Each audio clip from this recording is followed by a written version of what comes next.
Tropics at 12. Good Morning San Antonio starts right now. This morning on GMSA, we are just hours away from the start of the 9th annual Head for the Cure, but you've only got 1 hour left to sign up. What else you need to know about the race in just a couple of minutes. First, taking a look outside with live cam, 72 degrees at 6 o'clock this morning. Hey, we have Mia in this morning, first time on GMSA. Good morning. Thank you so much for watching. It is September 24th, and we have Mia Montgomery. Hi, good morning. I'm so excited to be here with the GMSA crew. You guys are awesome. Thank you. Well, we're the fun crew. I don't know if anyone ever told you that. I have heard wonderful things about GMSA, so I'm excited to get to experience that for myself. Okay, before you give us, basically, it's going to be hot weather, even though it's fall. Forecast. Tell us a little bit about yourself. So you are from Floresville, correct? Yes. I was born in San Antonio, raised in Floresville, graduated from Floresville High School, and then I decided to go to Texas A&M. I know 3 out of 5 members of the Weather Authority team are Aggies. Great meteorology program. Absolutely. So I went to College Station, was there for 4 years, and then my first stint was actually at the station there in Bryan, Texas. So it was fantastic. So you're back home. Back home. I'm so happy to be here. Do your parents watch? Are they watching right now? They probably are. I wouldn't be surprised. So, but yes, it's been such a wonderful transition back here, especially everybody at KSAT. It's just been the best welcome home ever. Well, and now you're on the really fun show this morning. So happy to have you.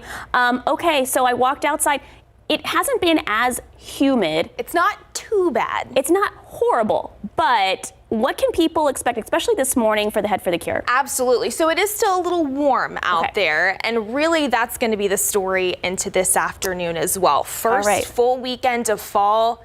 Not really feeling much like it, unfortunately. But yes, it is a little warm out there right now, except for portions of the hill country. I've been able to see those temperatures fall into the 60s, 63 currently up in Comfort, 67 in Bandera, 72 is where we sit here in San Antonio this 6 a.m. hour. Sarah was talking about the humidity. Not too terribly bad the farther north and west you go. We do have some of those muggy conditions though, especially farther south. Dew points, which is how we measure that moisture in the atmosphere, currently sitting in the upper 60s, especially across our far southern counties. Now, as we head into this afternoon, that humidity is still with us in some way, shape, or form. Those temperatures quickly warming. We're in the upper 80s, approaching 90 already by lunchtime. Low to mid 90s is expected as we head into this afternoon, and it's very, very isolated. I do think more of us than not will sit on the drier side, but we can't completely rule out a few stray showers before this Saturday is over. Slightly better chance of finding a few pop-ups along the coastal reaches of the state here this afternoon. But yes, overall, first fall weekend, not really feeling like it. More summer-like conditions are in store. But don't fear, we do have a front that is expected to move in on Monday. That is going to filter in some drier air, really help out those morning temperatures into next week. We'll talk all about that, plus get you a look at the busy Tropics, Sarah, coming up here in just a few minutes. Thank you, Mia. Well, we are just a couple of hours away from the start of the 9th annual Head for the Cure race. All the money raised will go to brain cancer research and awareness. Our Camelia Wattis joins us now in studio with the details. Camelia, do people still have time to register? Yes, Sarah, there is still time to register, and people can register on site until 7 this morning, and the race starts shortly around 8 at Providence Catholic High School on St. Mary Street. Now, just lace up your shoes and head on downtown. Be mindful of the street closures around North St. Mary Street and Camden Street. For us here at KSAT, this race is near and dear to us. Our former news director, Jim Boyle, passed away from brain cancer. He led the newsroom for 29 years. Now, Team Boyle runs every year to bring awareness to the disease and how it impacts their loved ones. If you've already registered, be sure to park across the street from the KSAT studio at Central Catholic High School. If you're not much of a runner, that's okay. David Sears will be emceeing the race and kicking things off, starting the race at 8. I'll be out there live as well all morning. Back to you, Sarah. Thank you, Camelia. People in the Tobin Hill and Monte Vista neighborhoods could be could be seeing some major parking limitations if a proposed parking pilot program ends up moving forward. So this morning, the city of San Antonio will present in detail a proposed residential parking permit program. It's a first of 2 community meetings scheduled. The meeting will be from 10 to noon at St. Sophia Greek Orthodox Church. Councilman Mario Bravo says people will get a handful of permits per household. They are also exploring different ideas to create parking nearby. I know that one of the business owners on the North St. Mary Strip has a huge piece of property where they want to convert it to a 200-car parking lot. That would be great. Some people want it, some people don't. Some people are concerned. Change is very difficult for many, whether it's positive or negative. City solution ideas include a shuttle service. Bravo says once construction is done next August, there will be additional parking spots and 45 rideshare pickup and drop-off locations. Well, right now, police are working to locate a dog and a pickup truck that was stolen from a grocery store parking lot in South San Antonio. It happened Thursday afternoon at an H-E-B parking lot on Pleasanton Road and Southwest Military Drive. The woman, Karen Lucchese, is a Marine Corps veteran and 28-year firefighter retiree. Her truck was reported stolen the same day because her 12-year-old PTSD assistant dog, Hoochie, was inside the vehicle, which she left running while she went into the store. Lucchese has had Hoochie for nearly 10 years. She describes him as a companion, helping her navigate life with PTSD. I've suffered from depression for a long time. And he's gotten me through some very difficult moments in my life. And he's even though he's not a person, he's still my best friend. H-E-B personnel say surveillance cameras show a man and a woman approach the truck. The man drives away and the woman walk off. Police have access to the video, but it is not being released yet. There is a reward for the return of Hoochie and her truck. If you have any information, you're asked to call San Antonio Police Auto Theft Unit. That number on your screen right now, 210-207-7345. 72 degrees at 6:07. Well, still ahead on GMSA, David Elder takes us to a taco truck that just won a huge contest this summer. You don't want to miss it. That's coming up on Texas Eats. First, let's take a look outside with live cam. 72 degrees. Mia Montgomery in the house for us this morning. She is going to have our Head for the Cure forecast when we come back. Welcome back. This morning, Hurricane Fiona is still packing winds of 125 miles per hour as it makes its way towards Canada. Yeah, Fiona is being called an extreme weather event, threatening powerful winds, dangerous storm surge, and heavy rainfall. ABC's Christine Sloan has the latest. People in Canada are bracing themselves ahead of what's expected to be a historic weather event there. This storm is going to hit us, folks. It's going to hit us in the face. And so we have to be ready. Hurricane Fiona is pushing north, triggering a rare hurricane warning in Halifax, Nova Scotia. As it makes its way, Fiona is kicking up surf and causing rip currents along the east coast. Never want the storms to actually hit the coast. We just want them off the coast to generate the waves. That's after Fiona left behind destruction in Bermuda. A similar scene in Puerto Rico.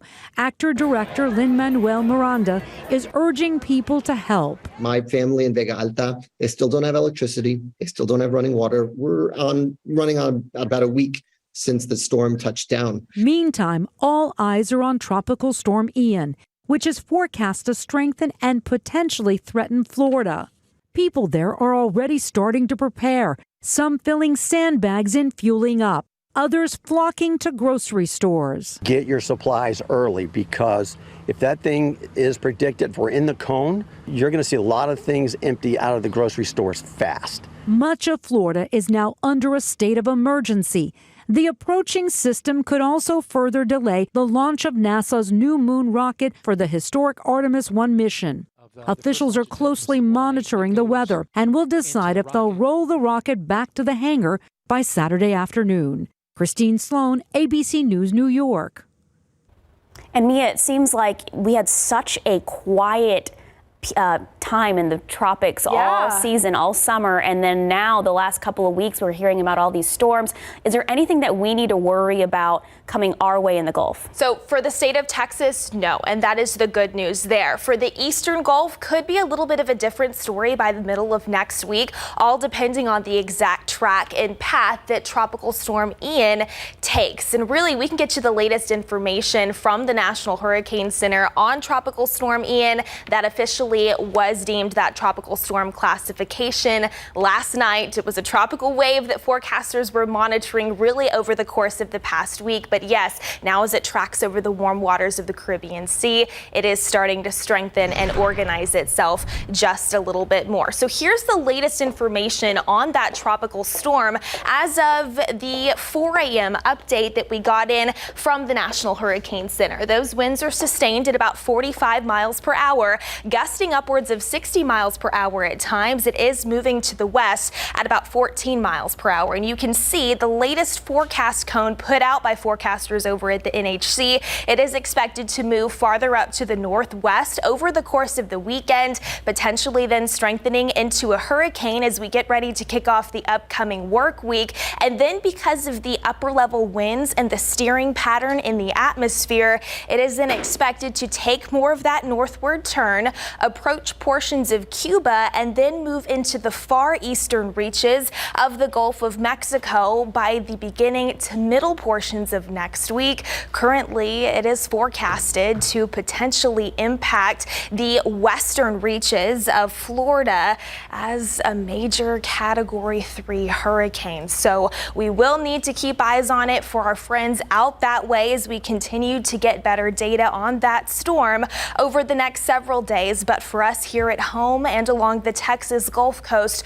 no impacts are expected from Tropical Storm Ian. Fiona, that system we were just talking about, that is still producing some pretty heavy rain and some gusty winds to Nova Scotia and Newfoundland. As we take a look farther east in the Atlantic, Tropical Storm Gaston, no issue for us there. Tropical Storm Hermine now churning over the warm waters of the eastern Atlantic just off the western coast of Africa. And then there's another tropical wave in the central Atlantic. Very small chance for development with that one as of right now. Of course, we will continue to keep eyes on it. Right now here in San Antonio, 72 degrees, dew point of 66, very calm winds on hand. To kickstart this Saturday, temperatures across the area, upper 60s in New Braunfels, currently 66 in Kerrville, 69 in Hondo, 70 out in Pleasanton and Atascosa County. Most of us are quiet, but notice here early this morning, a couple showers working their way in from the Gulf of Mexico,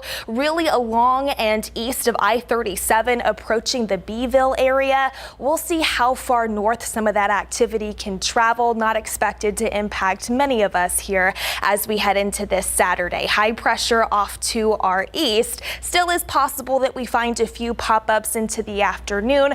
Pretty isolated. I do think most of us will likely stay dry. Here's your KSAT 12-hour forecast throughout the remainder of this Saturday. Those temperatures quickly warming, upper 80s by lunchtime, low to mid 90s are expected as we head into this afternoon. Of course, with the humidity in place, likely will feel just a few degrees warmer. 94 that forecast high here in San Antonio, 93 up in Fredericksburg, 93 also out in Beeville this afternoon. More of the same story is in the works as we head into our Sunday, but then we see some changes work their way in as we kick off the upcoming work week. Well off to our north, there's an area of low pressure working its way closer to the Great Lakes region that has a cold front attached to it, and that is expected to slide through the Lone Star State throughout the day tomorrow. For us, that arrives on Monday. The biggest thing that we will find from this front is some drier air that's going to mix in behind it, and that is good news,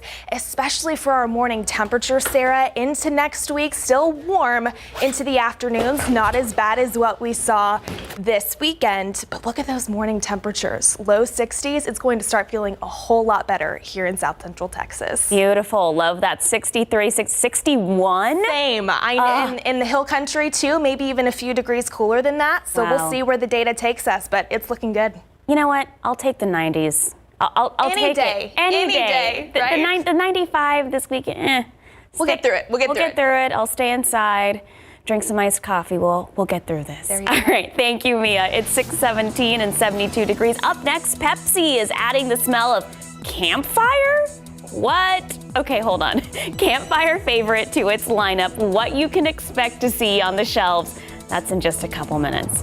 Can we just stop with the weird flavors? Anyways, all right. Take a look at these lotto numbers. Pick 3, 736, Fireball 9, Daily 4, 5701, Fireball 7, Cash 5, 410, 14, 16, 33. And here is your Mega Millions. I know it was a big jackpot. 5, 50, 53, 58, 64, Mega Ball 22, Mega Plier 4. Good luck. We'll be right back.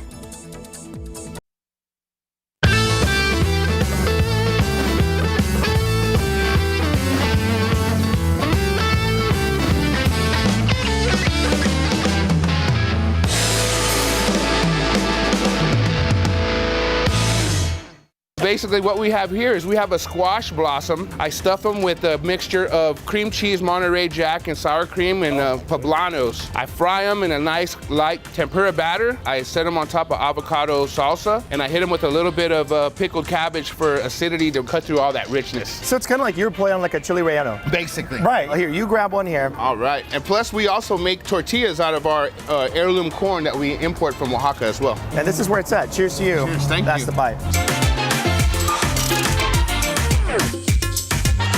Oh, bro, give me some elbow. Woo! Look at the inside of that. Okay, I could definitely use some tacos right about now. How about you, David Sears? Yeah, but I need some eggs and bacon in them. I don't need that other stuff. What is your go-to taco order? Eggs, bacon, and maybe potato and egg. You put ketchup or salsa in there? Ah, lots of hot sauce. Okay, cool. Is that all right? Yeah, that's fine. Okay. You pass. Did you bring some? No. Okay. Okay. Well, hey, then why David. you get all excited about David breakfast Sears tacos is and here. didn't Thank you bring for any? joining us, David. Glad to be here. Always an honor. If I look like I just rolled out of bed, I'm sorry. Good. I just Hey, no. rolled out. If you woke up like that, good for you, because you look great. Well, Okay. thank you. So But, I know you don't drink sodas, right? Oh, sodas? Uh-huh. Oh, I drink diet sodas like they're going out of style. Okay. Here's a question. Would you Okay. drink this? So here we go. Pepsi is adding the flavor of a campfire favorite to its lineup, David. Why? The company has a new s'mores collection. Features 3 new dessert flavor sodas, toasty marshmallow, graham cracker, and chocolate. Well, sound like a s'more. The drinks come in individual 7.5-ounce Pepsi mini cans. Maybe marshmallow will taste a little like root beer, and the chocolate maybe, but the graham cracker in a soda. But maybe they're onto something because we're in such dry times that you can't have campfires, you can't cook your s'mores I outside. see what you're saying. So we'll just bring the flavors to you, and you don't have to worry about having that campfire and burning up. If it comes, I know usually that when they come out with these flavors, they usually make it a diet option. I'll try it if it's a diet option. A diet s'more? Yeah. That defeats the whole purpose. I mean, I don't like to drink calories. Well, you know? I don't know about a diet one. 6:24, 72 degrees. All right, looking ahead, the Texas State Fair. It's coming up fast. We'll Big look at. bags. I'm so excited when it starts after the break. I'm ready for all the fried food, and we're talking about the Texas State Fair because it's less than a week away. Fried food and diet drink? Yeah, Is that how that works? I like Fletcher's corn dog. Ooh. Fletcher's corn dog from the Texas State Fair. That sounds good. Okay, you can enjoy the food, the fun, and the entertainment, all under of course, the watchful eye of Big Tex. I like the fair's famous 55-foot cowboy set. There he is. There's Big Wait, Tex. thank You got to you. say it like that. You can't just say Big Big Tex. Tex. You got to say Big Tex. All right, Big Tex has returned to his spot at the fairgrounds ahead of next Friday's grand opening. He also has a brand new outfit that's mostly dark blue, very slimming on him, without shirt pockets and some fringe on the sleeves. The outfit is made of durable, wind, and of course, flame-resistant material. We all remember when he caught fire. That was such a sad day. But Mother Nature can be tough on Big Tex, which means he gets new threads at least every 3 years. Yeah, slimming look, Big Tex. I have not been to the State Fair in a while. Does Big Tex still talk? I don't know. He does. Does? Producer said yes, so he still talks. Because I hadn't been in a while. But he was, didn't he? Yeah. Oh, he did last year? All right, because you can't. I think you can't maybe have you can do the voice of State Big Fair, Tex. Big Tex. Howdy, partner. Welcome to the Texas State Fair. Okay, thank you, David. It's 6:28, 72 degrees. We'll be right back. Thanks.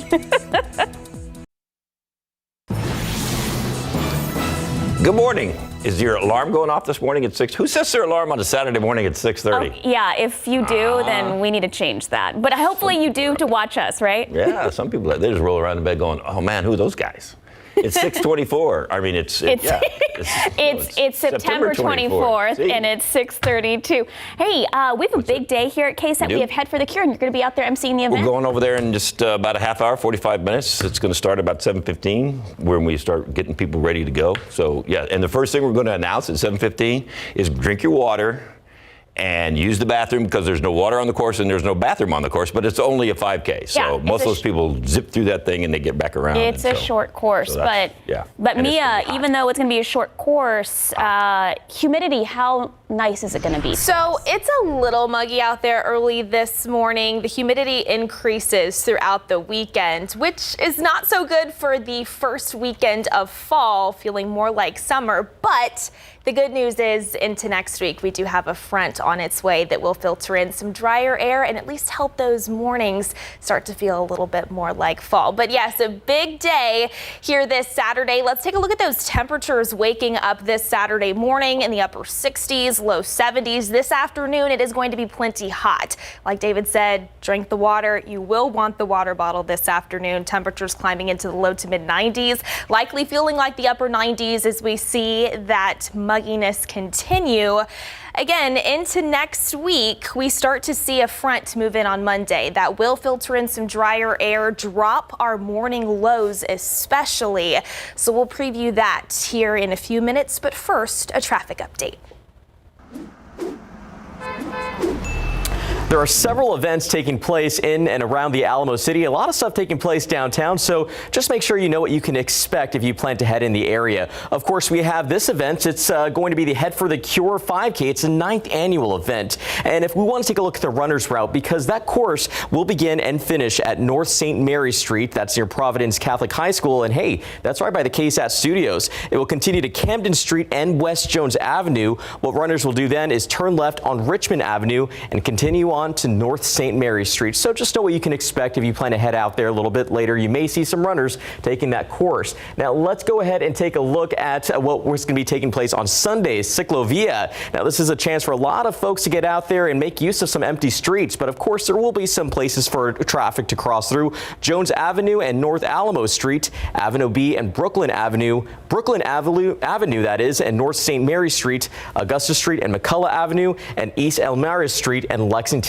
Avenue. Of course, that's just some of the information that we have here, but you can always grab those phones right now. Scan that QR code. It's going to take you directly to the KSAT traffic page. We have a list of all the closures taking place in and around the Alamo City. So again, plan the commute ahead of time. As we have been talking about, we are less than an hour away from the 9th annual Head for the Cure race. Raises money for brain cancer research. Our KSAT Camelia Wattis has more details on what to know before you go. So Camelia, what is the parking situation? Well, if you're already registered, then you can head right across the street from the KSAT studio at Central Catholic High School. But if you're still considering running, remember, registration will still be open until 7. Now, David Sears will be emceeing, kicking off the race starting at 8. The KSAT family will be out there this morning because this race is special to us. Our former news director, Jim Boyle, who served our newsroom for 29 years, passed away from brain cancer. He hired much of the team you see every day. Team Boyle runs to bring awareness to brain cancer. And so far this year, the Head for the Cure surpassed its goal and raised $66,000 for brain cancer research. Now, if you're not much of a runner, that's okay. David Sears will be emceeing the race and kicking things off starting right at 8. And I'll also be live out there all morning. Back to you, Sarah and David.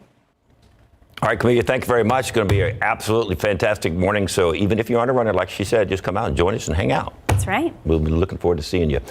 In the meantime, a Kansas City man who bravely shared his brain cancer battle in an intimate documentary will be at the race today. He's going to be meeting with several survivors as well. Yeah, he spoke to our RJ Marquez about why he wanted the world to see his fight up close and personal. I knew that if I wasn't completely vulnerable, completely open, I was doing myself and the project an injustice, but every other survivor that could potentially see that. DJ Stewart was diagnosed with brain cancer in 2019 and told he had between a year and 18 months to live. The rarest, most aggressive form of brain tumor, 11, 18 months.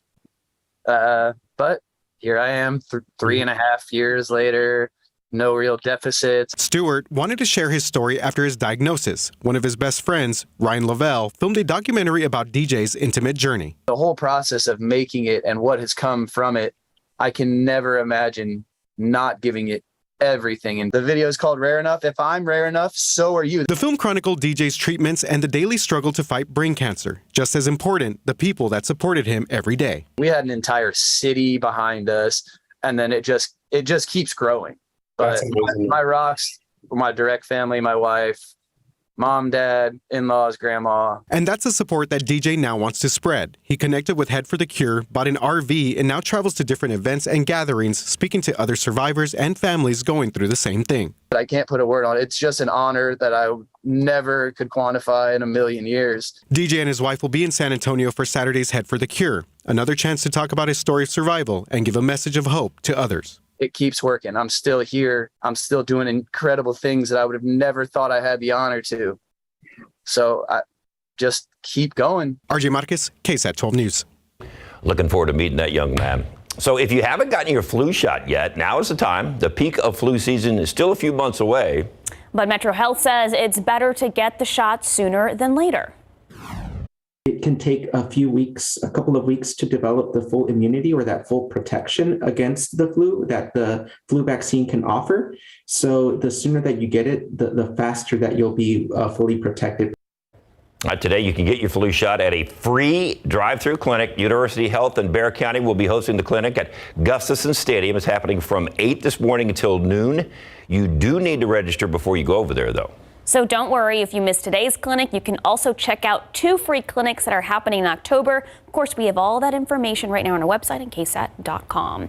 And the Red Cross is providing relief to the people of Puerto Rico after Hurricane Fiona left a path of devastation and flooding. KSAT Community is going to host a phone bank on Monday to help support those relief efforts. Right now, hundreds of thousands of people are left without electricity, no water, and they're in scorching temperatures down there.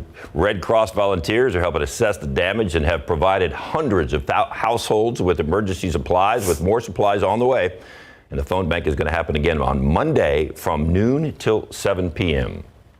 And we want to give up, the Big Give has wrapped up. The 2022 Big Give has wrapped up. Ooh, a nice total of money raised yesterday for the last 24 hours. So here's a look at those numbers. Look at that, $4,828,289. Wow, way to go to those 20,000 donors and over 396 participating organizations. Thank you, everyone.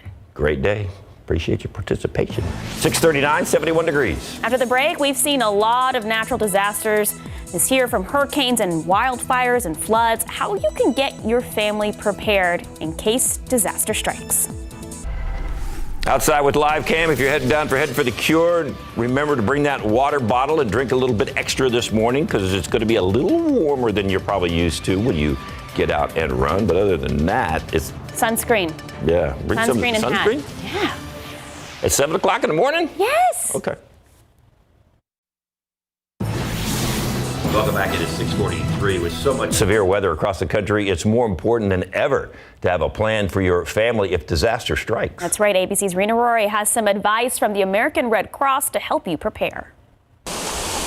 Last year, natural disasters in the United States killed almost 700 people and caused almost $150 billion in damages. With climate change bringing stronger and more dangerous weather events, it's important to be ready when a disaster hits home. Dan Halliburton of the American Red Cross has some important tips for dealing with a natural disaster. First, make a kit that you can take with you quickly if you have to leave your home.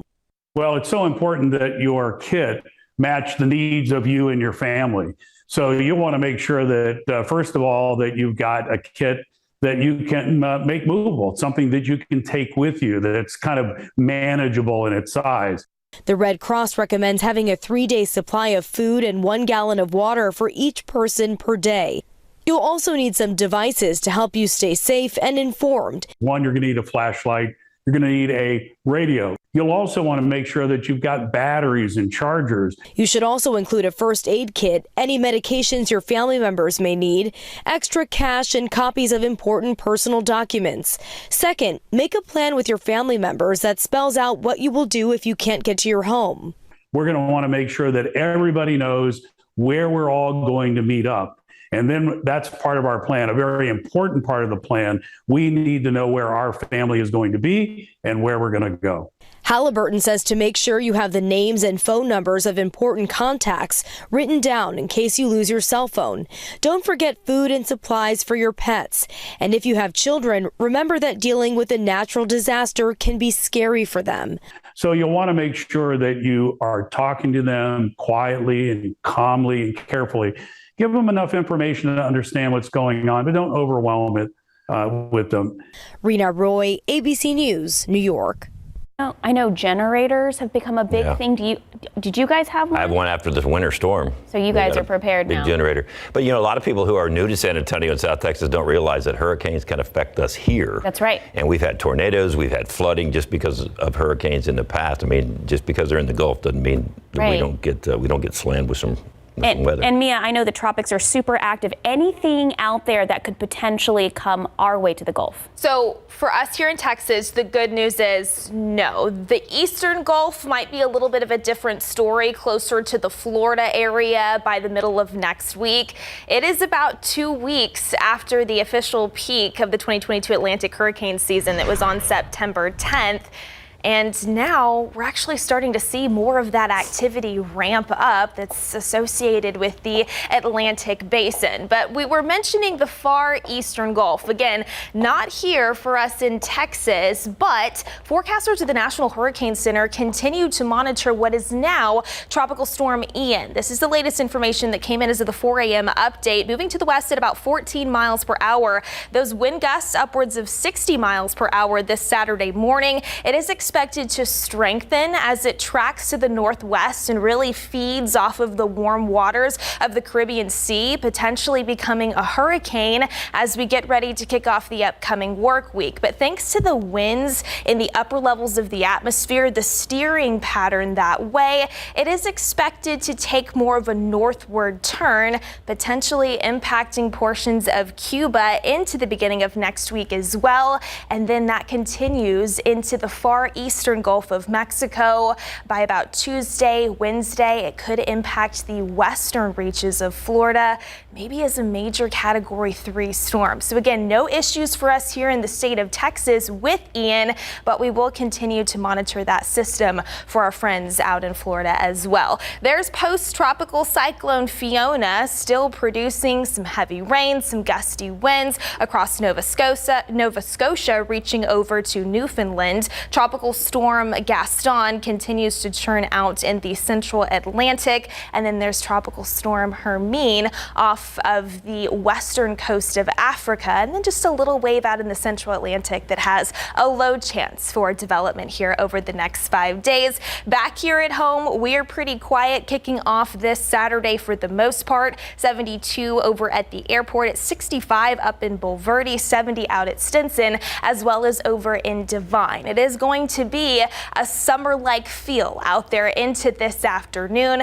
Temperatures quickly climbing into the upper 80s by lunchtime and into the early portions of the afternoon. A little bit more cloud cover works its way back in. I still do think we will find plenty of peaks of sunshine. Those temperatures then climbing into the low to mid 90s. Of course, with that humidity, it likely will feel even warmer than that. 94 is about that forecast high here in San Antonio, same out at Randolph, 94 in Elmendorf this afternoon, and 95 out in Lavernia. Most of us are quiet again, but we are seeing a few spotty showers work their way in from the Gulf of Mexico, approaching Beeville. It's not going to be for everybody today. We'll see how far north some of that activity is able to travel, but I do think into the afternoon, maybe a couple of isolated pop-ups certainly possible. Better chances the farther south and east you go. We'll call it about a 10% shot for us here in San Antonio. More of the same as we head into our Sunday. 70s transitioning to the 90s here in town.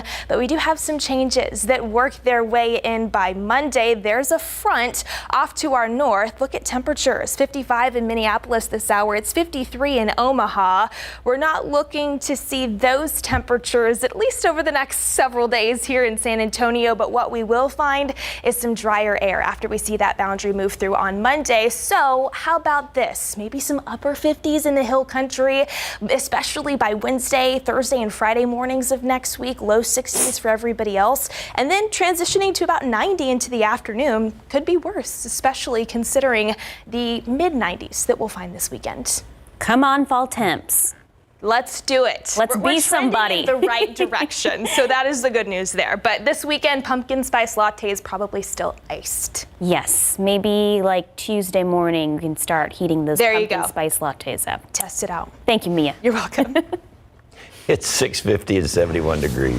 All right, let's take a look outside the roads. I know downtown there is going to be a lot of reroutes because of the Head for the Cure. Stephen Cavazos left us a great piece explaining all of those road closures and reroutes. I know later on today, UTSA is playing at what, 2:30, David? 2:30 at the Alamo Dome. There are going to be some traffic out there, so make sure you prepare for that. If any incidents pop up, we will let you know about them. Again, head to KSAT.com for all those reroutes for Head for the Cure. We'll be right back. Well, it's never too early to start thinking about the holidays, especially when it comes to helping those in need have a Merry Christmas. So starting Monday, the Salvation Army is accepting requests for appointments for its 2022 Angel Tree program.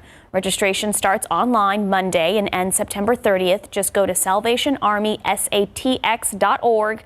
Appointments are given on a first-come, first-served basis. The goal of the Angel Tree is to make sure children have a gift under the tree on Christmas morning. It is now 6:54 and 71 degrees. Here's what's coming up on Good Morning America. Good morning. We're starting with breaking news on GMA. Florida's governor declaring a state of emergency. Tropical storm Ian intensifying in the Caribbean. Our weather team tracking its developments. And this as Canada braces for Hurricane Fiona. It's now expected to be one of the worst storms on record in the region. And we're learning how the Kremlin is trying to make gains in occupied parts of Ukraine by staging votes. The reaction from the West to those referendums as some men look to dodge Putin's draft by fleeing Russia. Plus, internet buzz for the Super Bowl after Apple announced it's sponsoring this year's halftime show. Who fans are hoping could headline? That's all ahead here on GMA. All right, let's get you one final look at temperatures and current conditions outside. 65 in Rio Medina, 70 waking up out in Hondo, 66 in Kerrville, sitting in the low 70s here in San Antonio. It is going to be plenty hot out there this afternoon and tomorrow. Remember, we have some of that humidity in place as well, so feels like temperatures are a little warmer. Keep the water bottle handy, but take a look at the 7-day, the second half. We see that front move through Monday. Drier air works in. More comfortable mornings and more bearable afternoons. Thank you, Mia. Hey, do you have your running shoes on yet, David? Not yet. Okay, because got them though. He's about to put those on and run out across the street because we've been talking about all morning. We're just a couple hours away from the start of the 9th annual Head for the Cure. Okay, you can register on site. It's just a few minutes away. 7 o'clock, you can start registering right down the street, right in front of Providence High School. And then the race is going to, excuse me, I'm all choked up about this race. Man, I can't wait. Okay. It's going to start at 8 o'clock sharp, and we're going to be broadcasting a lot of it live right here on KSAT 12 between 8 and 10. Once again, the race, we do it here at KSAT 12 to honor our former news director, Jim Boyle, who died of brain cancer. He was a runner, by the way. He loved running, which is one of the reasons why we all enjoy participating in this event every year, 9th annual. So come on down and see it. You don't have to run. Just come on down and say hi. Just hang out with us. We're going to hopefully have Sky 12 out. We'll have you'll see a lot. I know Stephanie's out there running. I know Mario, our news director. So you'll see a lot of KSAT races, including David out there. Yep. See you in a few. Live from KSAT 12. Good Morning San Antonio starts right now. Good morning. Thank you so much for starting your morning with us. This morning, an important day for us here at KSAT 12, the 9th annual Head for the Cure 5K run and walk. it's about to get started. Yeah, absolutely. Our David Sears is actually emceeing the event, and it looks like he's about to count down the runners. Let's take a look. Yeah, let's listen in.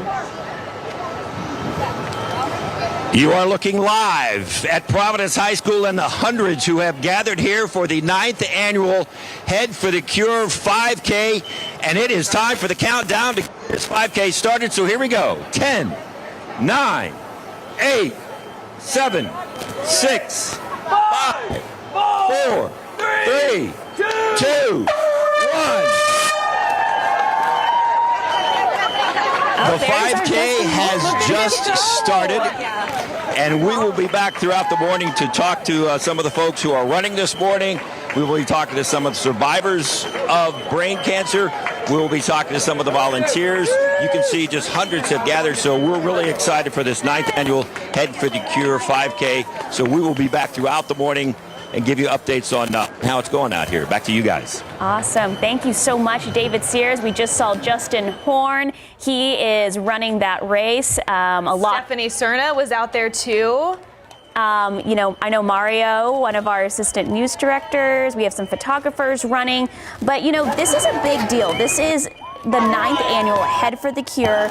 It is a foundation that has worked alongside KSAT, University Health, and other local San Antonio sponsors and supporters to build awareness, raise funds, and ignite hope and joy for brain tumor patients and their loved ones. We're looking at Sky 12 right now. Now, if you're going to be in the downtown area because of this race, there are going to be some road closures. We, of course, have all that information on KSAT.com, but I love seeing the Sky 12 view. Absolutely. It just kind of gives you a really big picture of just how big of an event this is. It's obviously a very important day, so you can definitely just see all of them crowding the streets. That's awesome. And let's hear it for our walkers, too. I love that there's also people walking this event. I would definitely be with the walking crew. But Head for the Cure San Antonio, it is near and dear to our hearts. It was founded in memory of our beloved KSAT late news director Jim Boyle. He died in 2014 from brain cancer, and the funds raised through registrations, donations, and sponsorships from this event will support brain tumor research and advocacy programs at University Health and other brain cancer programs, education, and initiatives nationwide. And we've seen this race grow over the last 9 years. We always see a lot of our KSAT faces out there as well. And it looks like the line is starting to trickle for the walkers. So we're just going to check in with them throughout the morning. I love there's a dog walking with the T-shirt on. That's good stuff. It's great. I love it. So again, if you're in the downtown area, if you didn't know about this, it's happening. It's a big deal. It's happening right across from our studios at Providence Catholic High School. And we're going to be checking in with the runners. Our Camelia Wattis is going to be out there live talking to people. David Sears is emceeing the event, and he's going to be out there live talking to some people throughout the morning. But Mia, first of all, welcome. Thank you. I'm very happy to be here this morning. Love to have you in this morning. It's going to be a girls show, so you're in for a treat. Yes, very much so, of course. And okay, so for the runners, walkers out there, what can they expect? Yeah, absolutely. So I know earlier we were talking about keeping the water bottle handy, and really that's going to be the big story into this afternoon. It's going to be a hot one for the first fall weekend, feeling still like summer here in San Antonio and South Central Texas. As of right now, not too bad out there early this morning, but those temperatures are going to start warming up pretty quickly. 72 is where we sit this hour over at the airport. Still some mid to upper 60s as we get into portions of the hill country. We do still have some of those muggy conditions in place as well. Those dew points, how we measure that moisture in the atmosphere, a little bit higher across the southern reaches of the area. Really, that humidity continues this weekend. So you will be able to notice that this afternoon. We're in the low to mid 90s, likely feeling a few degrees warmer. We do have a very isolated chance for a spot shower or two. We've got some things to talk about in the tropics, and of course, a front that is on its way early next week. Sarah, we're going to have all of those details coming up in just a few. Thank you, Mia. Well, today is National Car Seat Check Day, and Methodist Healthcare is hosting a safety seat check event to make sure you and your family are safe on the road. So it's happening until noon And it's already started now. It's kicked off at 8 a.m. at Methodist Healthcare Ministries. That's at 4507 Medical Drive. Experts say correctly using child safety seats can reduce the risk of death by as much as 71%. So the event will have a child safety technician there to perform those checks. And they will help ensure car seats are properly installed to prevent injuries that happen during improper installation. So if you're planning to go, make sure you bring your car seat and manual with you. Again, that address was on your screen, also on KSAT.com. It's 8:05 and 72 degrees. Let's check in with Sky 12. Head for the Cure. It is kicked off. It kicked off just 6 minutes ago, and you can see the runners walking, running in the downtown area. Of course, all this for a good cause. It raises awareness and funds for brain cancer and research. We're going to be checking in with those runners all morning long. Our David Sears is out there emceeing the event. Let's take a look outside with live cam. Like Mia said, it's to be, it looks muggy out there just by looking at this shot. It's going to be a warm, only at 72 degrees, so pretty nice out there for the runners. But Mia will have our full Saturday forecast when we come back.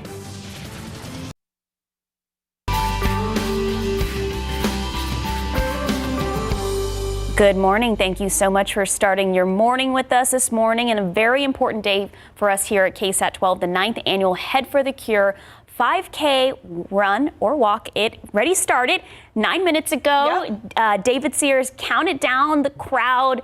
Looks like they were excited to get underway. Good atmosphere out there. A good turnout too. Just kind of everybody. It looks good. And our KSAT's Camelia Juarez is actually out there live right now. Camelia, who do you have to talk to this morning?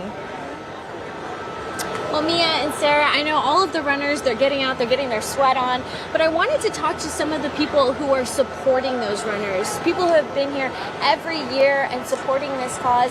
And with me is one of those survivors. She's very special. She's here every year. She loves KSAT, and she says that she wouldn't have been able to, make it through her treatment without her family's support.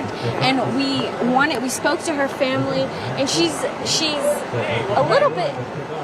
She's right over here. She's changing her shirt just so she can have the right setup right now. Yes, so right now. Virginia, how are you this morning? Oh, I'm good. I'm doing good because I'm here. Because you're here. Yes. Let me get this off. Sure. No. Change it. So, yes. Virginia, every year you've come here except the first year. Yes. Except the first year. Yes. So, Virginia, why is it so important to support this cause? I believe that it was God's will. Whatever happened and we don't never ask why, right? And the thing is that you start thinking, what am I going to do? Where do I start, right? So from others, I learned a lot, especially my husband.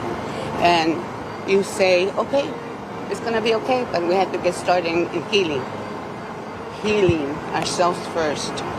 That is going to be okay. And you think of other people, you see other people, and especially those little children. Yeah, that is so tough to see. It's so hard to see. And if they can do it, they're going to get better. And I am going to get better. And then for all the other people around us, you don't know there's something going in their body too. They start talking to each other, and it helps. It helps with talking to other people that's going through, that have gone through, and we give each other strength. It's very hard, but you get home and you feel rested from inside because we're never alone. You have your family with you, and that's what this is all about. It's a reminder that our supporters are here today running together, and we'll toss it right back to you, Mia and Sarah. We'll have more people speaking with us later in the show. Thank you so much, Camelia. All right. Well, not too bad out there early this morning in terms of our current conditions. Do have a little bit of that humidity in place, and really that's going to be the case as we head into this afternoon and our Sunday as well. 72 degrees is where we sit over at the airport here this 8 a.m. hour. Dew point of about 67. Calm wind on hand. Currently 66 up in Kerrville, 65 just to the north in Fredericksburg, 70 out in Pleasanton, and 68 out in Uvalde, out west down Highway 90. As of right now, most of us are quiet, but I do quickly want to mention that really closer to the coast, along and just to the east of the I-37 corridor, we do have a few spotty showers that are working their way inland, approaching the Beeville area. We'll see how far north this activity is able to travel here over the next couple of hours. It is possible also into the afternoon as we put some of that daytime heat to work that we maybe find a few additional isolated pop-ups. I think most of us are dry throughout the remainder of the day, but still do know that there is an isolated chance, especially across our southeastern counties. So here's your KSAT 12-hour forecast throughout the remainder of this Saturday. It is going to be plenty hot out there as we head into this afternoon. Temperatures climbing into the upper 80s by lunchtime and into the early afternoon hours, about 91 by 2 p.m. Those temperatures headed for the low to mid 90s for those daytime highs. A southeast wind on hand at about 5 to 10 miles per hour. So as we head into this afternoon, 96 is that forecast high in New Braunfels, 95 out in Gonzales, 94 down in Cotulla, and 94 also out in Eagle Pass. Really more of the same story is in the works as we head into our Sunday. Still going to be above average. Temperatures in San Antonio starting off in the low 70s, transitioning to the low to mid 90s yet again. We do have some changes on the way though as we head into the first half of the upcoming work week. Notice well off to our north approaching the Great Lakes region is an area of low pressure.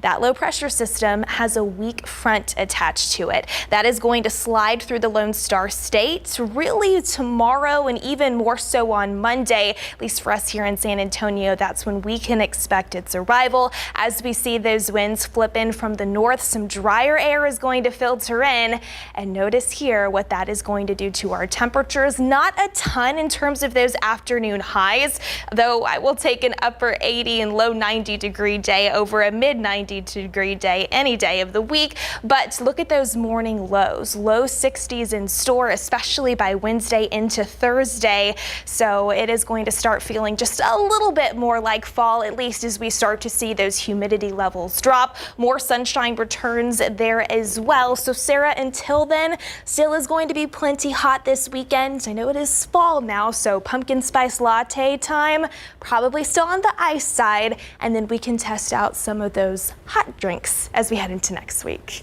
As we still have pumpkin spice lattes, no matter the temperature. Thank you, Mia. All right, it's 8:16 at 72 degrees today on Texas Eats. David Elder taking us to an iconic San Antonio bakery. Just by looking at the cupcakes, I can tell you I already know which one it is. Stick around for that. But first, we're gonna go to Sky 12.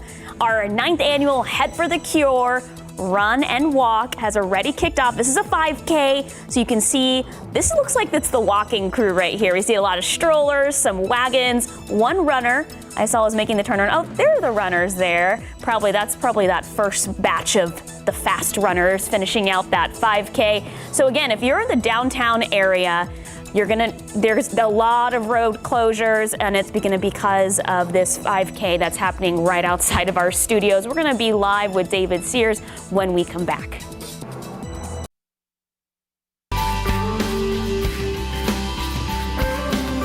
Good morning, welcome back again. Thank you so much for starting your morning with us. And of course, the 9th annual Head for the Cure 5K Run and Walk. It's already started. We saw the runners out there. Yep, good turnout today. Everybody just enjoying their time for a good cause. Our David Sears is emceeing the event. David joins us live. How's it going out there this morning? It's absolutely fantastic. We're with DJ Stewart. He is a cancer survivor, and we just witnessed the first runner cross the finish line, and you were saying that's fast. That man's a monster. He's in the 15s on just a charity race.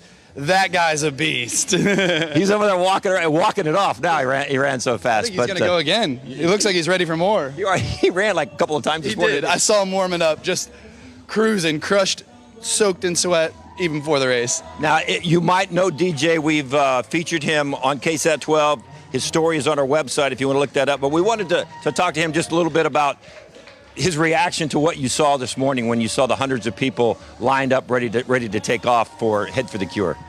I've been coming to these events for about 3.5 years now, and I started as just a survivor, and that's an incredible thing to get to attend, and it was just in my hometown. And now to come to cities that I've barely ever been to and see so many people that I can connect with like that, it's beautiful. And to do it not just as a survivor, but as staff now working for this incredible organization and meeting all these incredible people.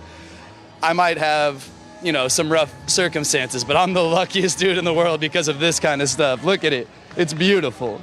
Yeah, and then we've got more people crossing the finish line already, so they're hauling. Oh, these are legitimate race times. They are coming out here to give everything they have for this event, and we're so grateful for them. Every age break, look, young kids coming in. Yeah. It's amazing. Fantastic. A little bit about your story. You were diagnosed with brain cancer about 3.5 years ago. Yeah. The doctor said you had about a year, and you said no. I was like, that's a no for me, dog. I got some stuff to do. I'm going to be here a long time. So get used to the loud guy with the mullet at all your Head for the Cure events, because if you're in one, I'm coming to see you. That's talking to you in Houston tomorrow. Anybody around Texas, come party with me tomorrow. There you go. I think we just wrapped it up right there. So we still got a little bit of headforthecure.org. Yeah, there we go. We still got a little time left. So tell me about your story and why you're so. I mean, that's the key. Is that what you tell people when you run across people that have dealt with this before? Is the positivity? That's the attitude is probably what heals you as much as anything else, isn't it? I've been lucky enough to have every type of trial and medicine and everything, but I firmly believe, like you said, that the positive mindset and the beautiful support system I have behind me has what's added every single day, and it's just going to keep going. If you're rare enough to get it, you're rare enough to beat it. That's the way I look at it. So there you go, rare enough. And unfortunately, a lot of people do get it, but if this guy's not an inspiration to people, then I don't know who would be. And you can, Robert, you can look at, they're bent over, but they're finished. So that's all that really matters? That's all that matters. They passed the line. Thank you for your story. Thank you for being here. What a great inspiration. Thank you guys for the support. We love you.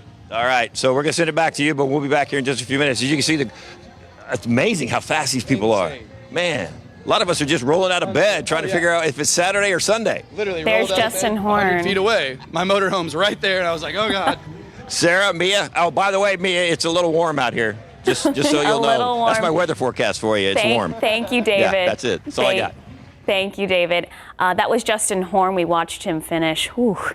Love you, Justin. All right, hey, I wanted to show the shirt. This is this year's Head for the Cure shirt. Looks pretty cool to me, looks pretty comfortable as well. And I love DJ's inspiration. It's contagious. Thank you so much for sharing your story this morning. All right, it's 8:24 and 73 degrees. We're gonna take another look at Sky 12. These are the runners and walkers. You can see the walkers head in one direction and the runners are in the turnaround right now. What they say, it's been 24 minutes, so that means Justin Horn ran pretty fast. Wow, no wonder he was tired when he went across the finish line. Hey, but we're going to be checking in with the runners and walkers in our 9th annual Head for the Cure throughout the morning. We'll be right back. Welcome back. The San Antonio Independent School District is hosting a job fair today. The job fair will be from 9 this morning until 12:30 p.m. They are looking for certified teachers. SAISD says they will even assist candidates in entering an emergency teacher certification program. It will be located at SAISD's central office that is near the downtown, Southtown area at 514 West Quincy Street. And you can find that information also on our website at KSAT.com. All right, it's 8:28 and 73 degrees. Let's take one more look with our Sky 12. That you can see, that is our KSAT tower, and you can see the people starting. I think those are the walkers. Definitely looking at the walkers, maybe some runners out there for our 9th annual Head for the Cure 5K run walk. All these donations, of course, and money is going to raise awareness and going to fund cancer research, a cause near and dear to our hearts here at KSAT. We're going to be checking in with our Camelia Wattis and David Sears throughout the morning. Good morning. Thank you so much for starting your morning with us. It is 8:32, 74 degrees on this beautiful Saturday morning, September 24th. And it's an important day for us here at KSAT. Well, we've been talking about it all morning, the 9th annual Head for the Cure 5K run and walk. It's already started. We've been seeing those shots of those runners finishing up by Sky 12. And our Camelia Wattis is out there live, and she's out there with one of our very own that already finished the race, Justin Horn. Isn't that right? That's right, Sarah. Justin just finished. In fact, all of the finishers are wrapping up right now. The first person who came through was at 17 minutes. Justin, how does your time compare to that? Nowhere near that. 21 minutes, a little over 21 minutes. That's still a really good time. That's like 7 minutes pace. I was pretty proud of it, and I just now have caught my breath, so I'm feeling a little bit better at the moment. But when I passed the finish line, it's a close call. It's a close call. I gave you some water because you were looking like it. Yeah, thank you very much. So right now, I just want to know, why do we come out here every year, and why is it so important to us? Well, for me, it's personal. Our old news director, Jim Boyle, he hired me at KSAT, and he meant a lot to me. He was awesome. He was an incredible news director, and he passed away from brain cancer. And so every year since, we've been trying to run it. I try to do it every year, been able to do it most years, and it just means a lot to be able to raise money for that. Hopefully we can find a cure, and Jim's still in my heart, so that's why I do it. That's so special, and there's so many other people here who are supporting that cause and want to be here. How does it feel to just be running out here and seeing all of this support and other people who understand, this disease? Sure, it's amazing, and there's so many families that are supporting other family members and friends, and every year it grows, and that's what's incredible about it. We keep getting more and more money raised, more people out here participating and finding out about this and how it works. And again, hopefully by doing this, and these are all over the country, we can raise money to find a cure for this. I hope we do, and we'll keep you posted throughout the morning. Sarah, we'll see, maybe we'll get some awards later on, but for now, back to you. What's so great, Camelia, is I don't think Justin knows that he was actually live. We saw his live finish, and we saw how exhausted and tired he was. You were live finishing. Yeah. Let him know. Let him know. All right. Thank you, Camelia. Thank you, Justin. Hey, great job, Justin. That's like an average 7-minute miles. Anyways, great job to everyone out there, all for a good cause. And Mia, I saw... He was. David was telling us earlier that firsthand, it is warm out there. Yes, we've got plenty of moisture on hand this morning. Humidity is going to be a big factor into that weekend forecast. Temperatures right now in the upper 60s across the western reaches of the area, reaching up into the hill country as well here in San Antonio, about 72 over at the airport. But those temperatures are going to be warming up quickly as we head into this afternoon. The first weekend of fall still feeling plenty like summer as we see those thermometers climb into the low to mid 90s out there throughout the second half of the day. Of course, with those slightly elevated moisture levels, we likely will see those heat index values just a few degrees warmer. As we look ahead, though, to the remainder of the weekend, still afternoon 90s in store for your Sunday, very similar to what we are seeing out there today. But we do have some good news. A front is going to arrive on Monday. And while it's not going to do a ton for our afternoon temperatures, it will help out just a little bit. We are really going to see some of that drier air filter in through the morning hours and just give us a little taste of some of those fall conditions. So we will talk all about that, Sarah, and get you a full preview coming up here in just a few minutes. Thank you, Mia. Well, if you haven't had your flu shot yet, now is the time. The peak of flu season is still a few months away, but Metro Health says it's better to get the shot sooner than later. It can take a couple of weeks to develop the full immunity or that full protection against the flu that the flu vaccine can offer. So the sooner that you get it, the faster that you'll be fully protected. So today you can get your flu shot at a free drive-through clinic. University Health in Bexar County will be hosting the clinic at Gustafson Stadium. It's happening from 8 a.m. until noon. You do need to register before you go, so don't worry if you missed today's clinic. You can also check out 2 other free clinics in October. We have all that information, of course, on our website at KSAT.com. Well, the Red Cross is providing relief for the people of Puerto Rico after Hurricane Fiona left a path of devastation and flooding. KSAT Community will host a phone bank on Monday to help support those relief efforts. So right now, hundreds of thousands of people are left without electricity and water in scorching temperatures. The Red Cross volunteers are helping assess the damage and have provided hundreds of households with emergency supplies, with more supplies on the way. So that phone bank is happening Monday from noon to 7 p.m., of course, right here on KSAT.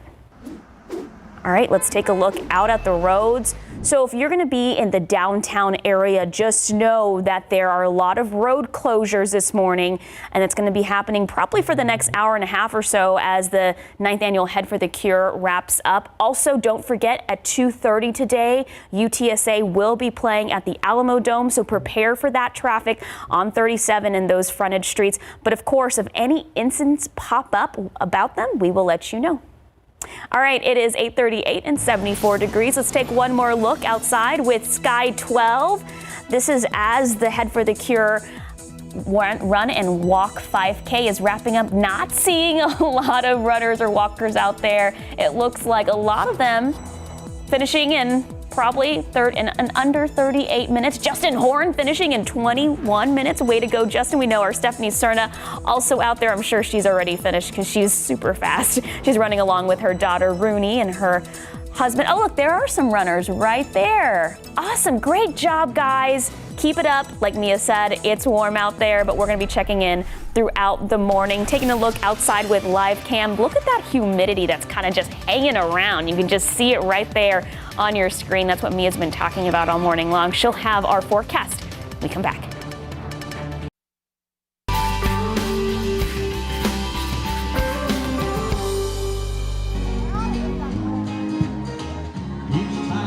Hey, welcome back to the 9th annual Run for the Cure. We are here at the High School of Providence, just down the street from KSAT. A lot of folks have finished the race already. One of them is James Collins.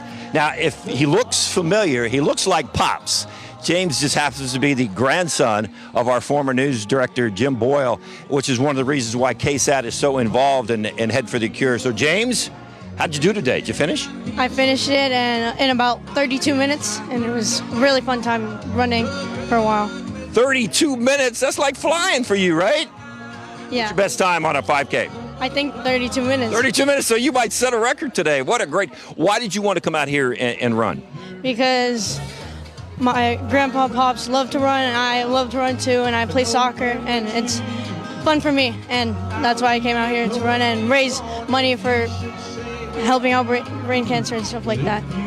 That is fantastic. And how old are you, James? I am 12 years old. You're 12 years old, and is this something that you think you're going to do for like the rest of your life, be participating in runs like this? Especially in like soccer and maybe some marathons later on. I'm excited to be here and having fun running in the 3 miles and pushing through. Yeah. Well, it's fantastic that you set a personal best here at a race where we are so involved with helping out brain cancer. So that's awesome. And since your pops passed away from that, this is a great day, isn't it? Yeah.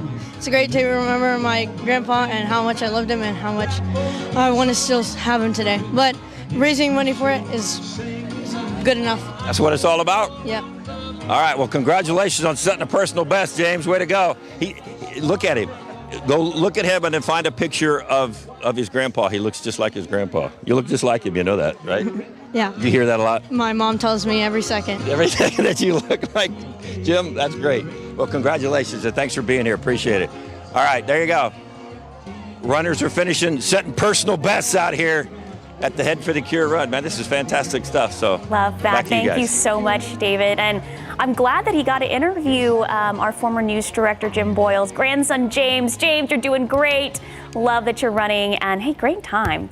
All right, Mia, pretty sweaty out there. Yep. You know, 74 degrees, but that comes with a lot of humidity. It most definitely does, and that's going to be a trend that we see into the weekend. Good news is, though, as we head into next week, we are looking to see a front move through, and that is going to bring in some drier air, which especially we'll notice in the morning. So we'll talk all about it, starting off again with temperatures out there right now. Waking up here this Saturday morning, 67 in Bulverde, 63 up in Comfort. Not too bad. Low 70s here in Bexar County. We are going to see those temperatures warm up pretty quickly throughout the morning and into the afternoon, especially upper 80s in store as we head into the early afternoon hours. In terms of your daytime highs, in the low to mid 90s for most. Again, likely feeling just a few degrees warmer when you do factor in those humidity levels, a southeast wind on hand. We've got about a 10% chance here in San Antonio for maybe finding an isolated pop-up shower before the day is done. I think most of us are going to miss out on that activity today, but briefly, just a little update on the spotty shower activity we do have moving inland from the Gulf. Again, generally near and just east of I-37 near Sinton, and that also approaching the Beeville area in our far southeastern counties. We'll keep eyes on that. I think really that's going to be the area that has the best chance of finding a few additional isolated showers into the afternoon. Again, that tapers off the farther north as well as west that you go, but we will keep eyes on it. More of the same conditions in store for the most part as we get ready to wrap up the weekend's plans for your Sunday.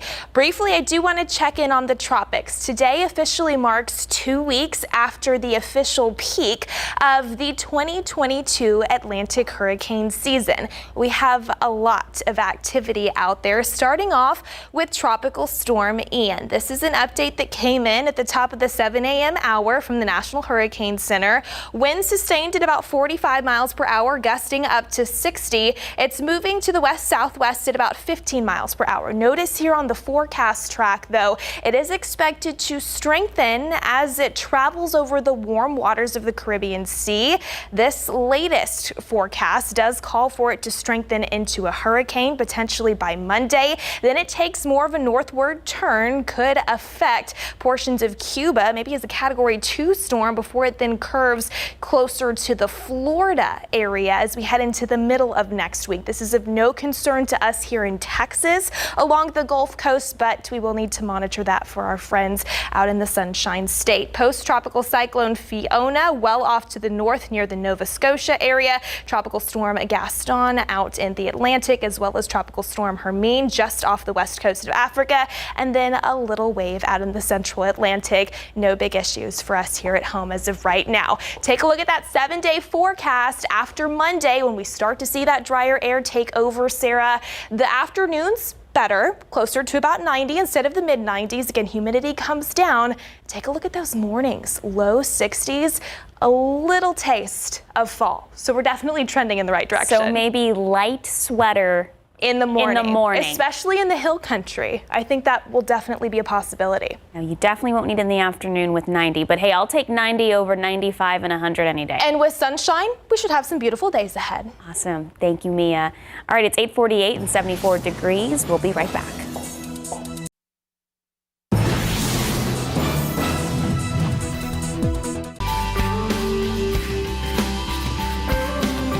Good morning. Thank you so much for starting your morning with us. And we've been talking about it all morning long.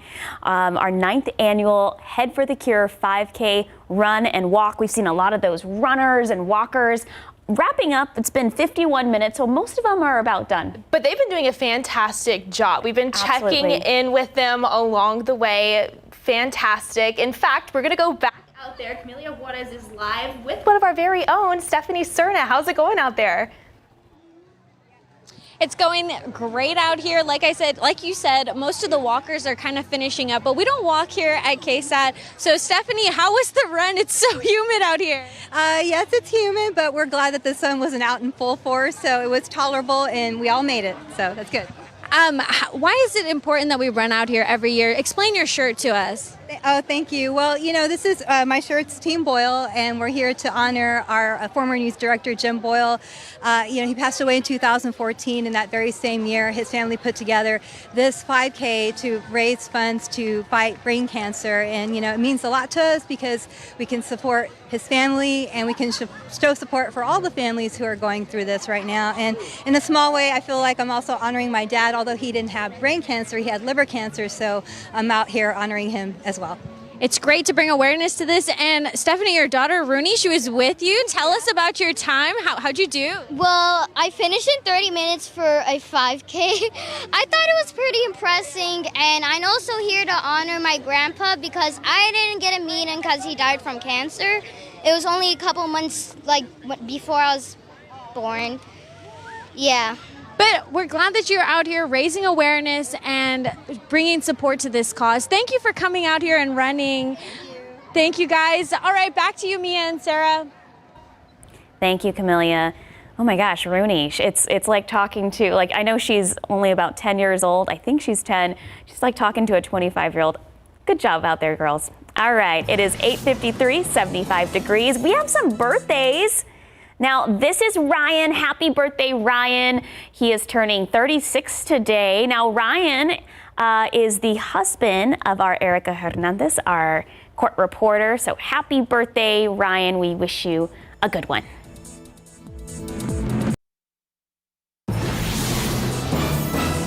The KSAT Investigates team obtaining documents related to a school shooting investigation out of Uvalde. An email now shows DPS officers were referred to the agency's Office of the Inspector General earlier than previously thought. Now, we requested that information 2 months ago. So at the start of this month, it was widely reported DPS officers were under investigation. We now know that started at least as far back as July. That's when DPS Director Jeff Williams questioned the response of some DPS officers and recommended a review of their actions. As many as 7 DPS officers are being investigated for possible disciplinary action. More than 300 law enforcement personnel responded to the Robb Elementary School shooting on May 24th. 91 of them work for DPS. All right, let's take a look outside with live cam. Like we saw earlier, a lot of those runners and walkers in the 9th annual Head for the Cure wrapping up. 75 degrees at 8:57. It's going to be a humid one. Our Mia Montgomery will have our forecast when we come back.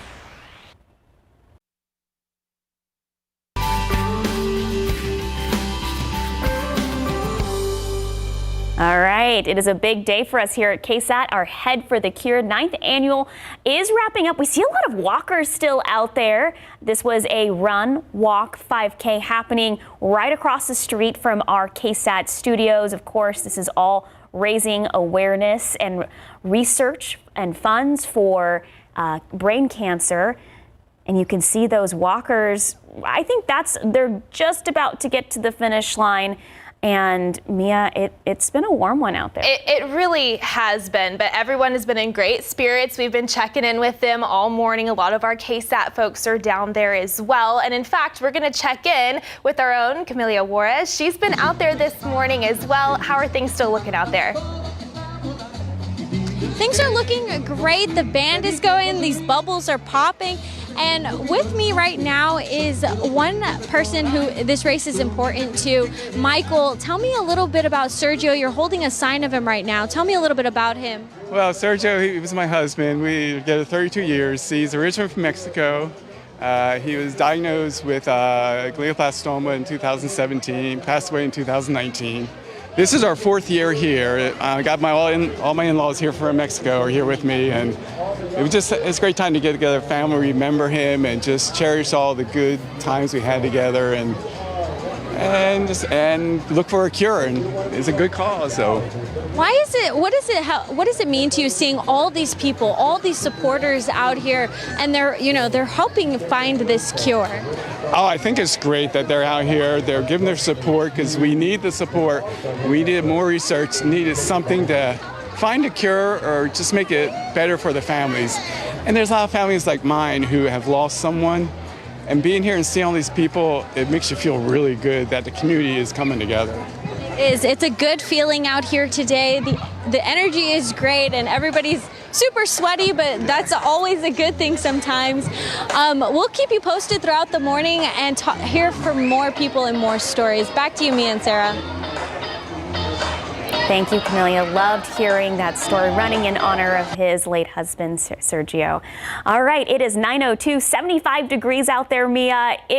A lot of drenched t-shirts. Yes, absolutely. Especially now that we're starting to see the sun come up, temperatures starting to warm up because of that. Yes, we are seeing those thermometers climb already. 74 out in Helotes, 72 up in the Bernie Stage area, 67 in Comfort, 75 out in Castroville in Medina County. But yes, it is still muggy out there. You likely can feel it when you do step outside here this Saturday morning. Dew points currently in the upper 60s across the central and northern reaches of the area. Low 70s the farther south that you go. So that is going to be a trend that we continue to see into the afternoon, likely making those heat index values just a little bit warmer than the actual air temperatures, upper 80s by lunchtime, low 90s as we head into the early afternoon hours. Temperatures for most climbing into the low to mid 90s for those daytime highs. It is possible that we find a few isolated pop-up showers before the day is done. Already have seen just a little bit of that activity closer to the Beeville area near the Gulf Coast. I think really our southeastern county is going to have the best chance of finding that. More of us than not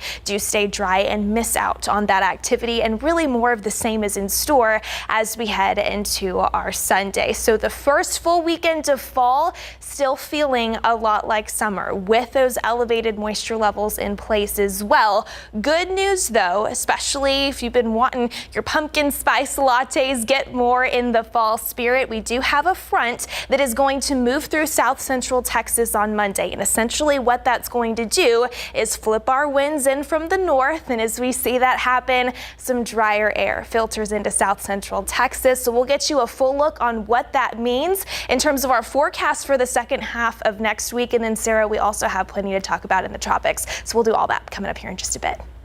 Thank you, Mia. It's 9:04 and 75 degrees. Let's take another look out with Sky 12. We do know a lot of the runners are done for our 9th annual Head for the Cure, but still a lot of walkers out there. Remember, Head for the Cure San Antonio was founded in memory of our beloved KSAT late news director Jim Boyle. He died in 2014 of cancer, from brain cancer. So the funds raised through registrations, donations, and sponsorships from the event will support brain tumor research and advocacy programs. Let's take a look outside with live cam.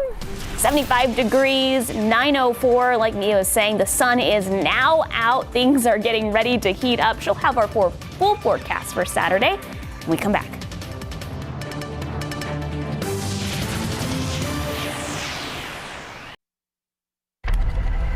Welcome back. Today is National Car Seat Check Day, and Methodist Healthcare is hosting a safety seat check event to make sure you and your family are safe out on the road. So it's happening now until noon at Methodist Healthcare Ministries. That's at 4507 Medical Drive. Now, experts say correctly using child safety seats can reduce the risk of death as much as 71%. So the event will have a child safety technician there to perform those checks, and they will help ensure car seats are properly installed to prevent injuries. Just take a look at your screen. All that information is there on how to participate. So if you're planning to go, make sure you bring your car seat and the car seat manual with you. All right, this is another look at Sky 12. You can see, I think that's pretty much the finish line area there. A lot of people just kind of hanging out, drinking the water, eating snacks, getting rehydrated, wrapping up our 9th annual Head for the Cure 5K run and walk. And of course, Head for the Cure San Antonio, it's been going on for 9 years. It was founded in memory of our beloved KSAT news director Jim Boyle, who died of brain cancer in 2014. So all of the funds that are raised through registrations, donations, sponsorships from the event will support brain tumor research and advocacy programs at University Health and other brain cancer programs and education. Our David Sears is out there emceeing. I think he's doing probably the awards at this point, because I think most of those walkers and runners are pretty much wrapping up at this point. And there's our Camelia Juarez. What's happening?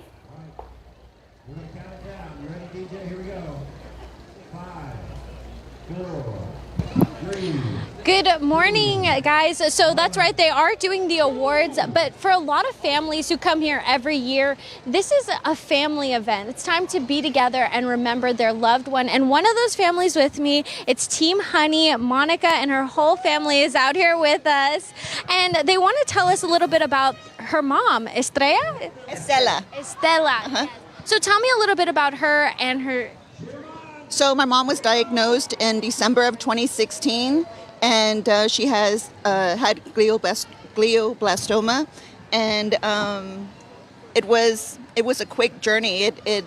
She was diagnosed in December, and she passed away in July, and it happened really fast. So it was a shock to us all, but we all gathered together to support her in any way that she needed. It was definitely a hard thing to go through.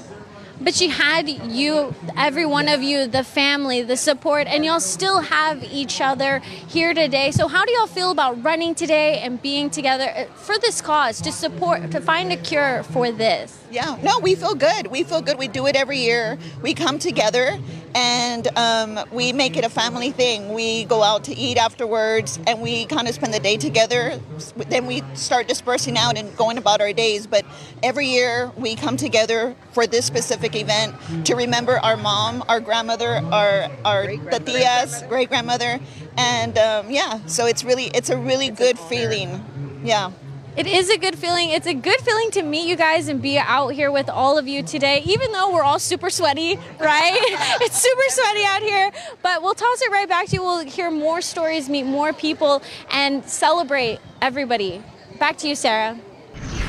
All right, thanks, Camelia. Well, you can probably tell just by looking outside, we've got plenty of sun now out there, and of course, those temperatures warming because of that. We're at 77 degrees over at the airport, a dew point of 68, which means those feels like temperatures are now just a few degrees warmer. East wind on hand at about 3 miles per hour. Pretty calm out there. 79 up in New Braunfels this hour, as well as Gonzales, 77 in Pleasanton, 78 out in Cotulla. A little bit cooler along the I-10 corridor and in parts of the Hill Country, 71 in Kerrville, 72 up in Junction. Now again, most of us are pretty quiet out there this Saturday morning, but still all morning long, we've been monitoring just a few spotty showers that have been moving inland, approaching the Beeville area. They haven't been able to survive the journey farther north than that, but of course we will continue to keep eyes on it into the late morning hours and especially into the afternoon. I think it's possible that we find a few more very isolated pop-up showers before the day is done. Better chances of finding that, of course, the farther south as well as east that you go, with those rain chances tapering off farther north and west. So here's your KSAT 12-hour forecast throughout the remainder of this Saturday. Again, temperatures warming up quickly. It is going to be hot out there into the afternoon. 91 by 2 p.m. here in San Antonio. We've got a forecast high pointed around 94 later this afternoon, with that very isolated chance for a spot shower. Stepping out for any Saturday evening plans, those temperatures fall into the 80s after dinner time. So overall, it is going to be a day to keep the water bottle handy. Definitely take it easy if you are planning on being outside for extended periods of time, because those temperatures are warmer than where we should be for this time of year. 94 again here in San Antonio this afternoon. 95 that forecast high out in Hondo, 93 in Kerrville, and 93 also out in Beeville. Now, as we head into the second half of the weekend, more of the same conditions generally in store. We'll start off in the 70s, and then into the afternoon, those temperatures once again climb into the low to mid 90s. Also can't completely rule out a few more isolated showers before the weekend is over, but it's not looking to be for everybody. The big story and what will affect everybody is going to be that heat here over the next 24 to 36 hours. But we do have some changes that are on the way into the beginning of next week. So definitely good news there. Let's take a look well off to our north here. Notice there's some rain pushing across portions of the Great Lakes region. There's an area of low pressure that is slowly moving eastward, and it does have a weak front attached to it. Now that low pressure system is going to drop that cold front into the Lone Star State as we head into our Sunday, even more so into Monday. That's when we are expecting it to arrive here in San Antonio and south central Texas. Maybe a stray shower or two possible as it arrives, but the biggest thing that we are going to get out of this front is yet again another push of some of that drier air. So afternoon highs as of right now still pointed around 90, much better than the mid 90s, which is what we are expecting out there this weekend. But where we are really going to be able to notice that drier air is in the mornings. Take a look at these morning lows. Low 60s possible by wake up time Wednesday and into Thursday. Just a little preview of some of that fall weather, definitely trending in the right direction. All right, quickly want to get you an update on the tropics. This is the latest information in from the National Hurricane Center on Tropical Storm Ian. That is expected to continue moving northwest throughout the remainder of the weekend and into next week over the warm waters of the Caribbean Sea, potentially strengthening into a Category 1 hurricane by Monday. And then it takes more of a northward turn, approaches Cuba through the first half of next week, and then it looks to take a turn for the Sunshine State near Florida, potentially impacting that region maybe as a major Category 3 storm. So no issues for us here in the state of Texas. As of right now, this looks like an eastern Gulf of Mexico system, but of course we will continue to keep eyes on it, especially for friends and family out that way as well. Post-tropical cyclone Fiona still up near Nova Scotia here this morning. Tropical storm Gaston out in the Atlantic. Tropical storm Hermine formed yesterday off the west coast of Africa, and then there is just a low chance of development currently with a little tropical wave that is floating across the central Atlantic. So of course we will continue to keep eyes on that, but back here at home it's pretty quiet, plenty warm, plenty muggy out there into this afternoon. Again, an isolated chance for a shower or two, Sarah, and then I just love looking at the second half of that 7-day forecast, especially as we get some drier air. It'll just start to feel a little bit better. Okay, I like the 63 and 61. I would like maybe for next week to see more 80s. Okay, I'll write that down. We'll put in a good word. See if we can make that fall magic happen. I'm ready to pull out the sweaters. I really am. Yeah. So leggings and oversized sweater weather. Sweater weather. Sweater weather. That's it. We're not in sweater weather right now. Not yet. Please don't wear a sweater today. Don't, especially if you're doing Head for the Cure this morning. All right, 9:17, 77 degrees. Let's take one more look outside with Sky 12. This is where David Sears is wrapping up our 9th annual Head for the Cure Run and Walk 5K, happening right across the street from our KSAT studios. I understand they're doing the awards right now. We're hearing all of the amazing stories about families of survivors or loved ones who have passed away, and they are running and walking in honor of them from brain cancer. We're going to check in back with them in just a bit.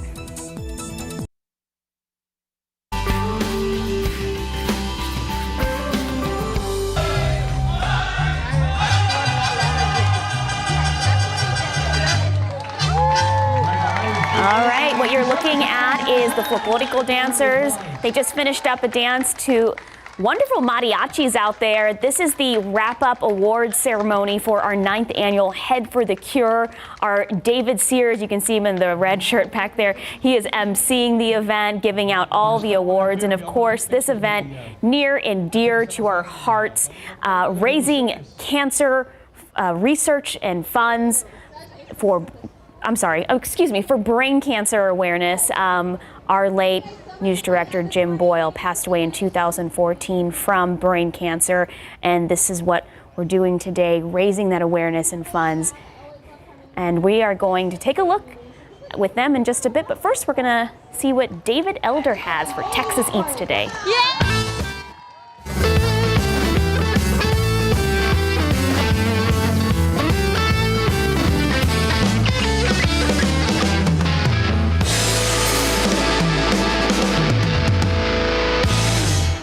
So we got our ice cold Untitled Shiner. Time to dive into some barbecue right here. So you're using Shiner a lot on these, right? Yes, we're using Shiner. We've got some red beans and sausage. We've added some new rice that's got some ground beef, some bell peppers, and Shiner in that recipe as well. And these are specials that'll be rotating on our menu in the coming weeks. Very nice. All right, so you got a little bit of Shiner and everything right here. But I tell you what, when I see a dino beef rib, I got to go for it. So I want you got to hold this one. Okay. You didn't eat one last time with me. All right, my but turn. Now we're going in. Get my face messy, yeah. All right, the dino beef rib out here at the Windmill Ice House. Cheers. Cheers. That's Here we the bite.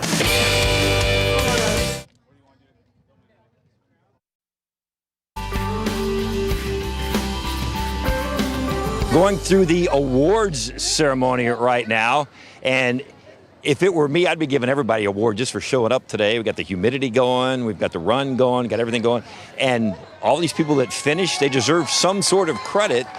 And then there's, of course, the people who finished first, second, and third, and then, of course, there's the people who just wanted to come out here and participate, and we appreciate that. With us now, as you may recognize this face too. We're going to call you Rosalind Collins, but you go by Rosie, right? Family calls you Rosie. This is the granddaughter of our former news director, Jim Boyle. Just tell me why you were here today, Rosie. I'm here today because we want to, honor my grandfather and honor the people who went through doing cancer and stuff like that, like brain cancer. And we came here so we could, honor everyone that had to go through this. Yeah, great sentiment from you. Talk to me about the run. What was it like out there just running on the street? You went the whole way, right? Almost the whole way. Okay, well, that's good. It was calm. It was calm out there? Yeah. Not a lot of excitement? Just did your thing, huh? Yeah, but my dad's he runs really fast. So he was already running past us at the start because he already ran and then ran back. And so he was fourth place. I'm not exactly sure. Wow, that's pretty good, huh? Yeah. Did you give it? Why didn't you get third? Did you ask him that?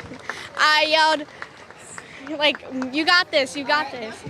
Talk to me about the love for running that you have. We know your pops, your grandfather Jim Boyle, loved to run. That was one of his things. Do you feel like you got some of that in your blood from him? I think my mom definitely does, because sometimes, we're going to start this thing with my mom where we're going to run every Monday through Tuesday, Wednesday, and then Friday, and then someday on the weekend. Really just depends what we're doing that weekend. But what about running for great causes like Head for the Cure? Are you going to think that that's something that you want to continue to participate in? Yeah, I want to continue to participate in this till, I'm old. You're old? How old is old? There's no such thing as old. Never be old. None of us get old. Until I'm really old, old, 100 and... When you think about your grandfather, when you think about Jim, and you see all these people that are out here to raise money for awareness and raise money for research for brain cancer, what do you think about it? At being 10, what goes through your mind?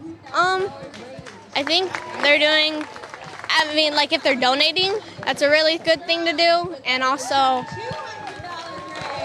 I think it's just a really good thing to be here because you're supporting people who went through something that was not really fun.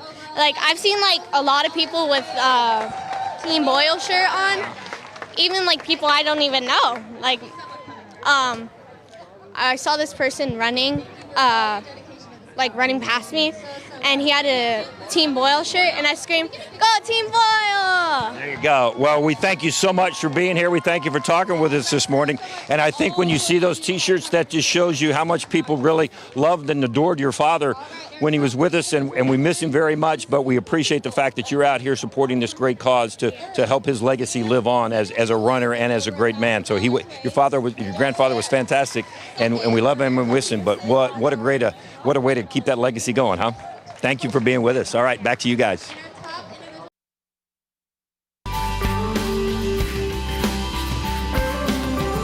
Good morning. Thank you so much for Staying with us throughout the morning. It is September 24th. It is 79 degrees at 9:33 this morning. We have our Mia Montgomery, first time on GMSA. On GMSA. How has it been? It's been wonderful. Of course, working with Sarah. How could it not be wonderful, I didn't pay her to say that. She really didn't, I promise. No, but it's been great. I'm so happy to be here. And you're here on a really important day. It is our 9th annual Head for the Cure 5K run and walk. And it's wrapping up. Our David Sears has been emceeing it throughout the morning, handing out those awards. Yes, and we've been checking in, getting all those updates. We're going to go right back out to Camelia Juarez and see how things are happening or how things are going.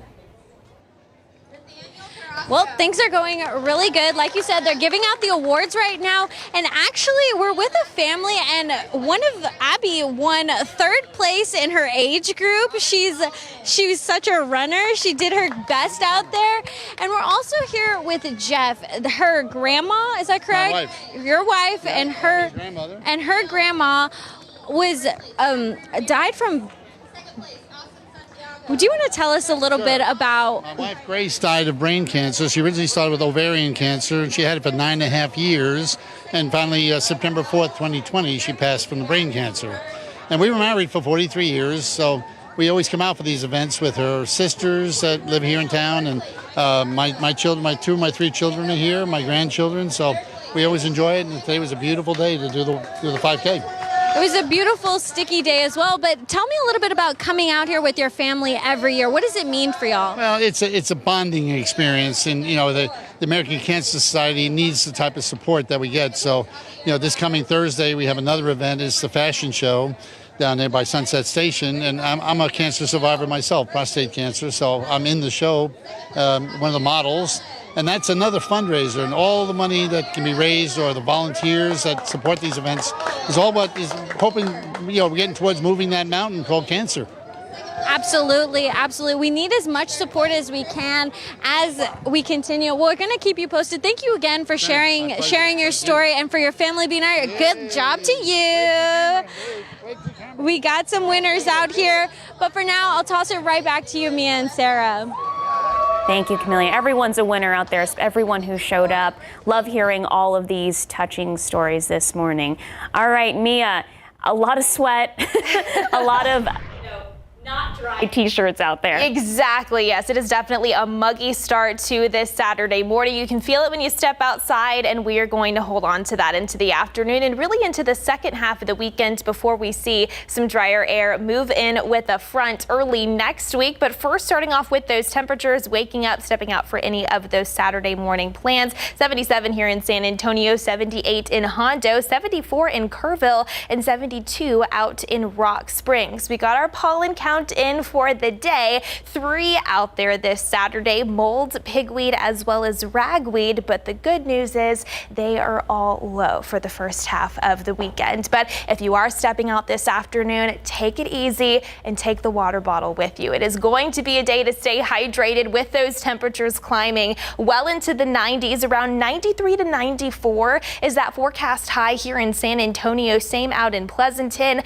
93 in Beeville this afternoon, 95 in Hondo, and 93 up in Fredericksburg. So a little bit warmer than average for this time of year. It is the first weekend of fall, and it is still feeling more like summer. Really more of the same continues as we head into our Sunday, but then we see those changes start to move into the beginning of next week as that weak cold front arrives in south central Texas. We see some of that drier air move in. It's still going to be a little warm out there into the afternoons. Plenty of sunshine, especially Tuesday into Wednesday and beyond next week. Temperatures climbing to near about 90 in the afternoon hours, but take a look at these morning lows. This is really where we are going to see the most benefit from that dry air moving in, waking up more so to the low 60s by Wednesday, Thursday, and into Friday. So Sarah, it's going to start to feel a whole lot better. I know it's still plenty humid out there this morning, but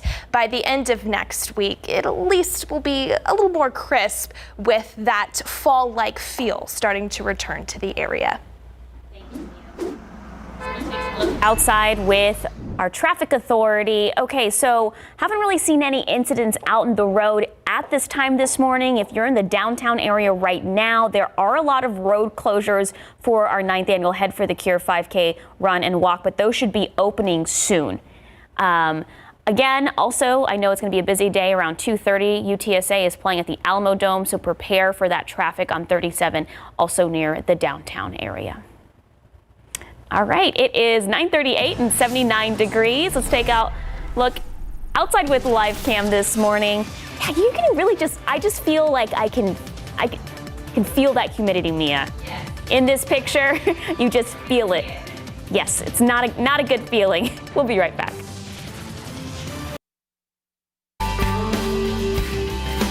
Good morning. We're here at the finish of the Head for the Cure race. We've been covering it all morning, and KSAT has been here all morning. They ran, they're finishing up, they're all sweaty and stinky, but we'd love to hear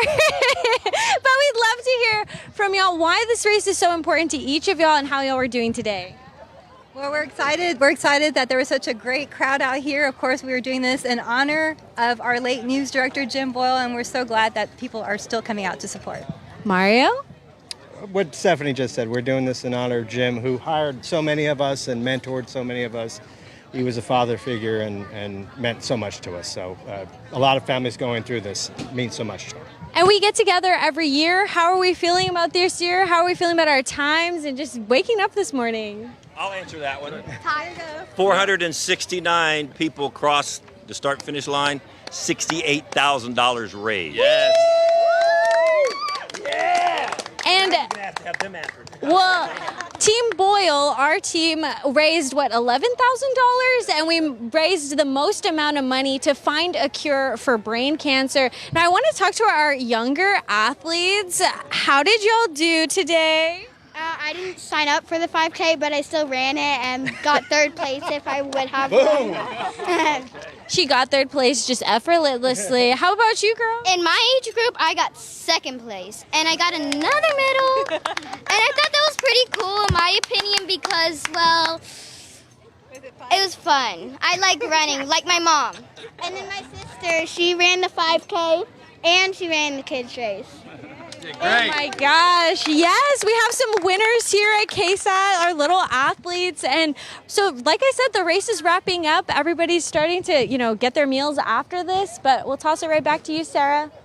Thank you, Camelia. I think what's really important here is 469 registered runners and over $68,000 raised, and that money is all to raise awareness for brain cancer and going to cancer research. There's just no words to, kind of just describe how wonderful that is, especially just because it means so much to a lot of us, especially here at KSAT. Yeah, and next year is year 10, so hopefully we can go way more than that and do it big here, which I'm sure we will. Okay, so Mia's in today. For a good reason. A good reason, because one of my BFFs, my girl, Sarah Spivey, it's her birthday today. Happy birthday, Sarah. We love you so much here, and we have so much fun here on GMSA on the weekends.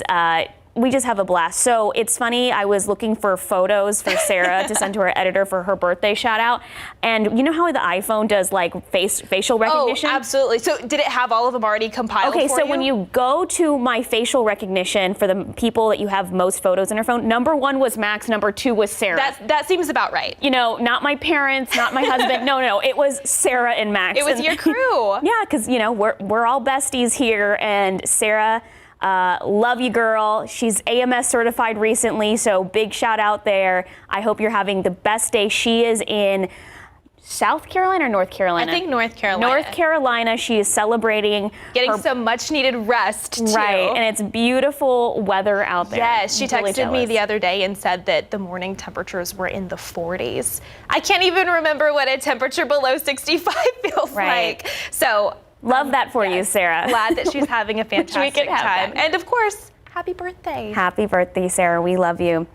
All right, it is 9:45 and 80 degrees. It is warm out there, and it is going to be even warmer as we head into this afternoon. So here's a look at temperatures right now across the area. Again, about 77 over at the airport here in San Antonio, 76 in Helotes, 75 near the Bernie stage area, and it's 80 out at Stinson. Really, those temperatures are going to continue to climb as we head into the late morning hours, around 84 at 11 a.m. Those temperatures continue in the low 90s as we head into the early afternoon hours. Again, a forecast high here in San Antonio around 93 to 94, and we do have that 10% chance for a very isolated pop-up shower before the day is done. Most of us are quiet out there this hour, but again, we still do have just a few spotty showers making their way in from the south. A little shower out there in McMullen County, some of that activity crossing over I-37, approaching the Beeville area, and then some additional showers closer to the coast. I think our southeastern county is probably the best area that's going to have the best chance to find a few more isolated pop-ups before the day is done. Again, we'll call it about a 10% potential here in the San Antonio area, with those rain chances tapering off farther north and west, really just depending on how that activity can hold together as it tries to work its way in from the south. More of the same conditions in store as we head into our Sunday. We'll start off near around 72 here in town, temperatures rebounding into the mid-90s once again tomorrow afternoon. But we do have some changes that are on the way into the beginning of next week. We'll detail that in a second, but again, do want to get you an update on the tropics. Today officially marks 2 weeks since the peak of the 2022 Atlantic hurricane season. Plenty of activity to talk about out there. This is the latest on Tropical Storm Ian. It is still churning over the warm waters of the Caribbean Sea, moving to the west-southwest at about 15 miles per hour. Those wind gusts upwards of 60 miles per hour. As it does make its journey through the Caribbean, it is expected to strengthen into potentially a Category 1 hurricane by Monday, and then it takes more of a northward turn. It could affect the western portions of Cuba before it then moves even farther up to the north, and it could impact the eastern Gulf of Mexico near Florida as well, maybe as a major Category 3 hurricane. So no issues for us here in Texas with Ian, but of course we will continue to monitor that for our friends and family out in the Sunshine State. Post-tropical cyclone Fiona well off to our north portions of Canada, Tropical Storm Gaston still out in the Atlantic, and then Tropical Storm Hermine off of the western coast of Africa, and then just a little wave that has a small chance for development moving through the central Atlantic. But let's quickly talk about that front that we are expecting to move in on Monday. It currently is approaching the Great Lakes region. Take a look at temperatures this hour. Well off to our north, 56 in Minneapolis, 57 in Omaha. The biggest thing that we will see from this front as it moves in on Monday is some drier air that filters in as we see those winds flip in from the north. Still a little warm out there in the afternoons, plenty of sunshine closer to the seasonal average. We'll top off around 90 each day. But then, Sarah, the good news is in the mornings, that's really where we're going to feel more of that fall mist try to move in, with those temperatures in the low 60s to wake up. Okay, so I know a lot of girls out there, they want to wear their scarves, their hats, and their boots. Get the booties out, yes. For the morning. For the mornings, I would say. It still is going to be a little warm each afternoon, but we are trending in the right direction. Maybe if we put the boots out and put the hat out, maybe by next week it won't be just in the morning. We're let's putting that into the atmosphere. Manifest this. Absolutely. Right. We'll see what we can do. Thank you, Mia. All right, it's 9:49, 80 degrees. We'll be right back.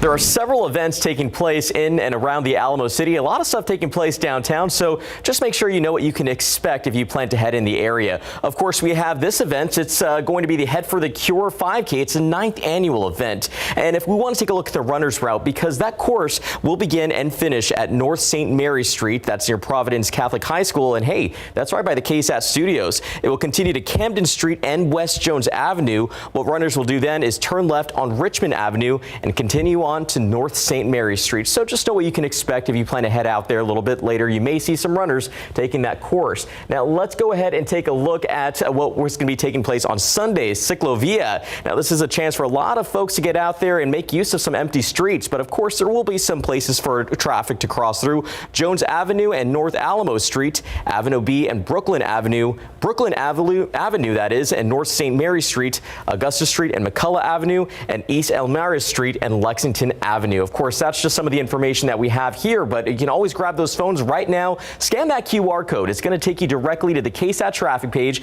We have a list of all the closures taking place in and around the Alamo City, so again, plan the commute ahead of time.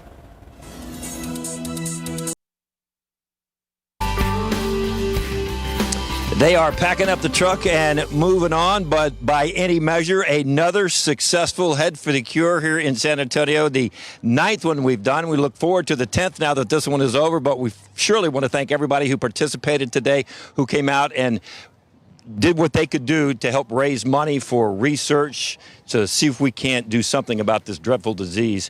Camellia, this was your first Head for the Cure. You've been out here all day. What'd you think?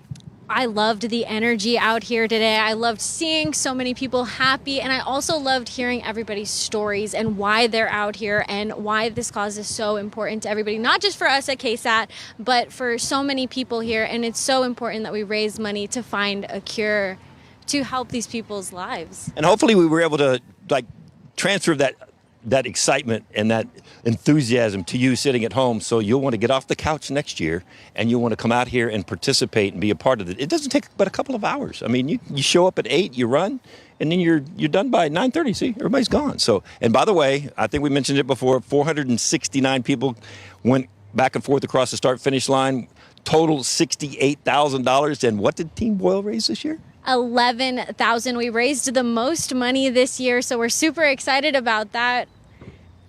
We'll see you next year. We'll see you next year. We'll see you next year. So come out and join us next year. In the meantime, thank you so much for participating. Back to you guys. Thank you, David. Thank you, Camellia. Absolutely. Yeah, they were talking all morning about how warm and how muggy it has been out there, and really, yes, they are 100% right. You can definitely feel it stepping out this morning. Let's get you another final look here at those current conditions outside. So again, we've got some of the moisture in place. Temperatures already warming up pretty efficiently. We've got the sunshine out there now. 80 degrees here in San Antonio as well as Hondo, 77 in Carrizo Springs, 73 in Rock Springs, and 78 out in Del Rio. Now, as we head into this afternoon, those temperatures continue to warm. Low to mid 90s, likely feeling a few degrees warmer with that humidity in place here in San Antonio, an off chance that we find a stray shower before the day is done. More of the same for your Sunday. Pretty much copy and paste those conditions. And then into Monday, that's when we start to see the good stuff arrive. So we'll see that front move in, that drier air moves in its wake as well. Plenty of sunshine to close out next week. Temperatures still warm into the afternoons, but I can't say enough about those morning temperatures. Low 60s. I cannot wait for those. Hey, before we go, I just want to personally thank all of the 469 registered runners who participated in our 9th annual Head for the Cure. It is such a near and dear cause to our hearts here at KSAT. Over $68,000 raised. Happy birthday, Sarah Spivey, before we go. And also, Texas Eats is next.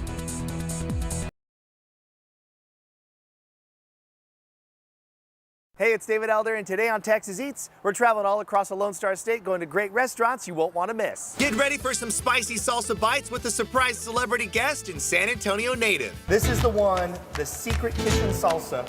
I've heard stories of people trying it and just being blown away. And we're heating things up at the Texas Eats Outdoor Kitchen with the simple garlic shrimp recipe. There's like a favorite in the household, right? It is. Wow. It is. Plus, we're pairing Shiner beers with authentic Texas barbecue in the Alamo City. That is delicious. Oh my gosh, yeah. All that and more right now on Texas Eats.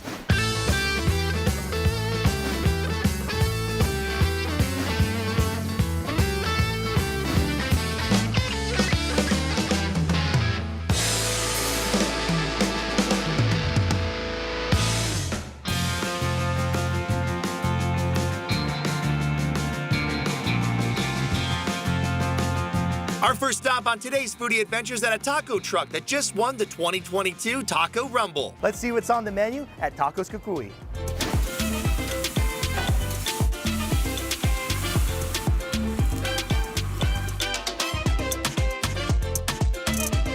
Joining me now is the executive chef and owner, Paul Morales. Thank you so much for having us out here, man. Thank you. Thank you for coming out. Right here, we have a wild taco. I've never seen anything like this, plus items right behind us as well that you're cranking out of the taco truck. Now, how did all of this get started? Well, I'm born and raised in San Antonio, Texas, but I did go work out in California for a while before pandemic, and I really kind of fell in love with the taco culture out there. They use a lot of different ingredients, things that we don't usually use here. So when I came back home, I kind of used that as an influence. Basically, what we have here is we have a squash blossom. I stuff them with a mixture of cream cheese, Monterey Jack, and sour cream, and poblanos. I fry them in a nice light tempura batter. I set them on top of avocado salsa, and I hit them with a little bit of pickled cabbage for acidity to cut through all that richness. So it's kind of like you're playing on like a chili relleno. Basically. Right. Here, you grab one here. All right. And plus, we also make tortillas out of our heirloom corn that we import from Oaxaca as well. And this is where it's at. Cheers to you. Cheers, thank That's you. the bite.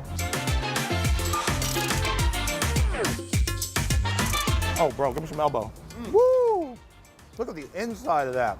The stuffed squash blossom is delicious. It is so unique and different from anything I've had in a long time. On the inside, you get that cream cheese action. On the outside, some of that pickled elements, the sauce on there, on that fresh nixtamal corn tortilla. It is a great bite, and you have to try it if you're looking for something that's just over the top.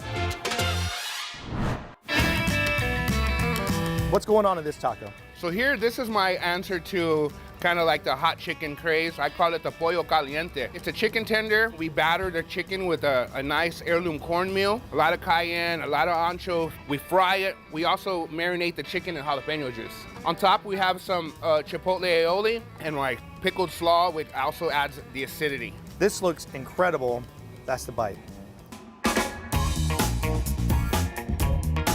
Give me some love, bro. Woo! That is good. The pollo caliente taco is fun. It's a little play on like hot chicken that you see everywhere, but it has great seasoning on there. A little bit of cornmeal on the outside of the chicken gives it a little bit of crunch. It's very delicate. You eat a couple of them, you're gonna be really full, but I tell you what, that first bite, it's gonna blow your mind. This one right here, pork belly. Yeah, so we start with the base. We have some duck fat refried black beans. They're also heirloom, the same place where I get my corn from. The pork belly, I cured it for about 4 days. Then I sous vide cooked it for 2 days. Cheers to you. Salud. The pork belly taco. Oh, wow. Elbow. This pork belly taco is one of the best things I've ever had. Definitely my favorite bite of the year so far. It is incredible. In the inside, you got the duck fat refried beans, but then on top of it, you're putting that cured sous vide pork belly on top that's just seared on the outside, has a great texture. It just melts. Everything just works. The green salsa takes it over the top. It is a fantastic bite. This one back here on that kind of that vegetarian ride. Yes. Mushroom pastor. Yes, yes. These are very good mushrooms. Ooh, they nice. taste like meat. I mean, Yeah. with my sauce and you get a little char on the flat top, I mean, people think it's meat. All right, you got a lime, you got to use it. Check that out. And this one on here is like a pink tortilla that's on this one. Yep. Dude, I love this so much. I love that you're getting like the best of the best ingredients. Mm-hmm. That's the bite. Wow. I mean, you couldn't tell that this is healthy for you. Like, you could eat 5 or 6 of these and feel guilty, and you'd probably be okay. Probably. Trumpet mushrooms, you see them in a lot of different dishes. I've never seen trumpet mushroom al pastor, and he's doing it so well out here. All the sauces, the seasonings that he's using on there really makes the meat come out on that protein or that profile of the mushroom. So when you take the bite, it really feels like you're trying like pork or chicken, and then you have the pineapple in there, a lot of the clove and cinnamon essence that's in there as well. It just makes for this well-rounded bite, and it really does taste like you're doing something healthy for yourself.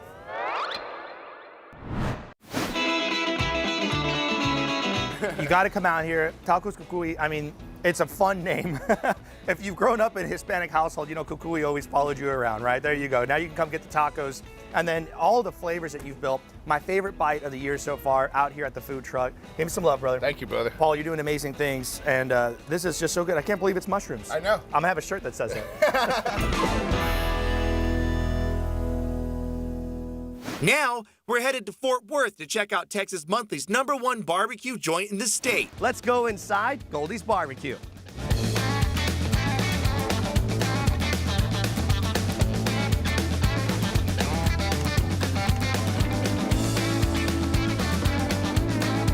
Joining me now is the pit master, co-owner, and an employee out here at Goldie's, Johnny White. Thank you so much for having us. Yeah, of course.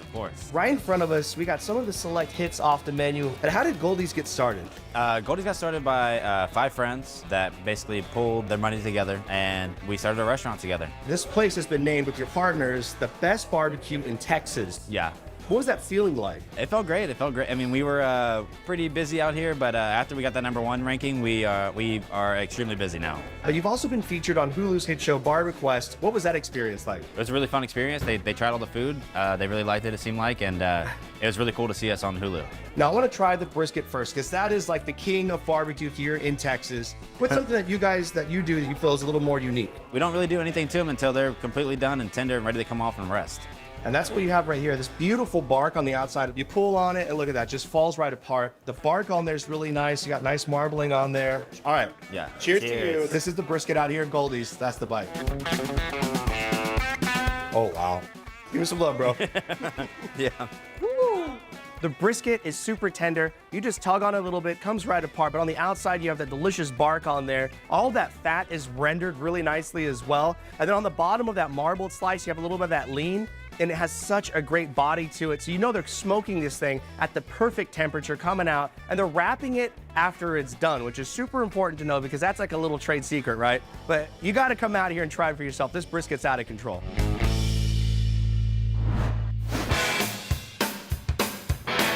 Now the turkey, I saw you taking those out. Yes. Now that butter helps. Is that with that moisture retention? What is that? Yeah, just kind of keep it moist, kind of keep the top nice and glistening, and then it also helps with the slices, keeping them kind of juicy and helping them not dry out so fast. I'm gonna go ahead and grab this top guy. Here we go. Cheers to you. That's the turkey. Here's the bite. Oh, wow. That's probably the most tender, moist turkey I've ever had off a smoker. Yeah. That's insane.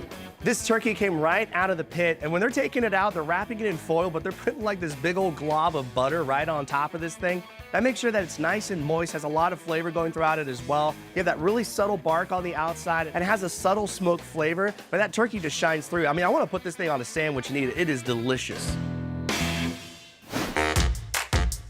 Talk to me about the ribs. What's the process behind there? So we basically do the same thing. We don't wrap them while we cook them. We rest them in a sauce that we've made, which is a vinegary, sweet sauce, and that's kind of what gives them that glisten. Look at these little guys. This looks phenomenal. Cheers. Cheers. All right, that's the pork rib. Oh, wow. It stayed on the bone just long enough to hold it. The ribs have this really nice glaze on the outside that's slightly tacky, and it has like this little bit of sweetness on there as well, but they're really nice, smoky, tender, fall right off the bone when you tug on them. I mean, you're gonna have to get like a half rack, and if you're feeling extra hungry, just go for the whole rack, just eat the whole thing. You can't have a good barbecue place without great side items. Talk to me about the coleslaw and how that's prepared. We have a special produce place that premixes our kale and cabbage and onions, all that for us, and then we make a dressing in-house for the slaw. There you go. Cheers. Cheers. All right, that's the coleslaw. That is really good. Yeah. Oh my gosh. Potato salad, what you doing with that one? We make the dressing in-house, we make everything in-house, we blend it all together, and it's good to go. All right, let's give it a try. There you go. Cheers. This is exquisite. Yes, yeah. This is like beyond just like a standard potato salad. All of the side items are made here in-house. The slaw is actually just combined at another location, but it's all made here. They have their own dressing, the salt, the pepper, everything's mixed by hand. The grits all made in-house. The jalapenos made in-house. The pickles made in-house. I mean, it is so delicious because you can't have a great barbecue joint if you don't have great side items.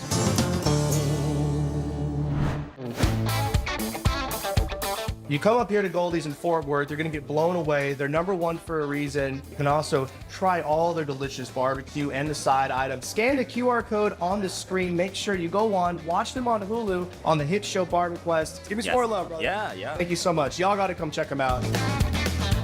Nice. Thanks, bro. Yeah. Coming up later on Texas Eats, Get ready for juicy burgers and loaded fries with a Filipino twist. Give me some foot on that one. We go bam. And next on the show, we go inside a San Antonio bakery serving up fresh, made from scratch baked goods. That is so good. So don't go anywhere. Texas Eats will be right back.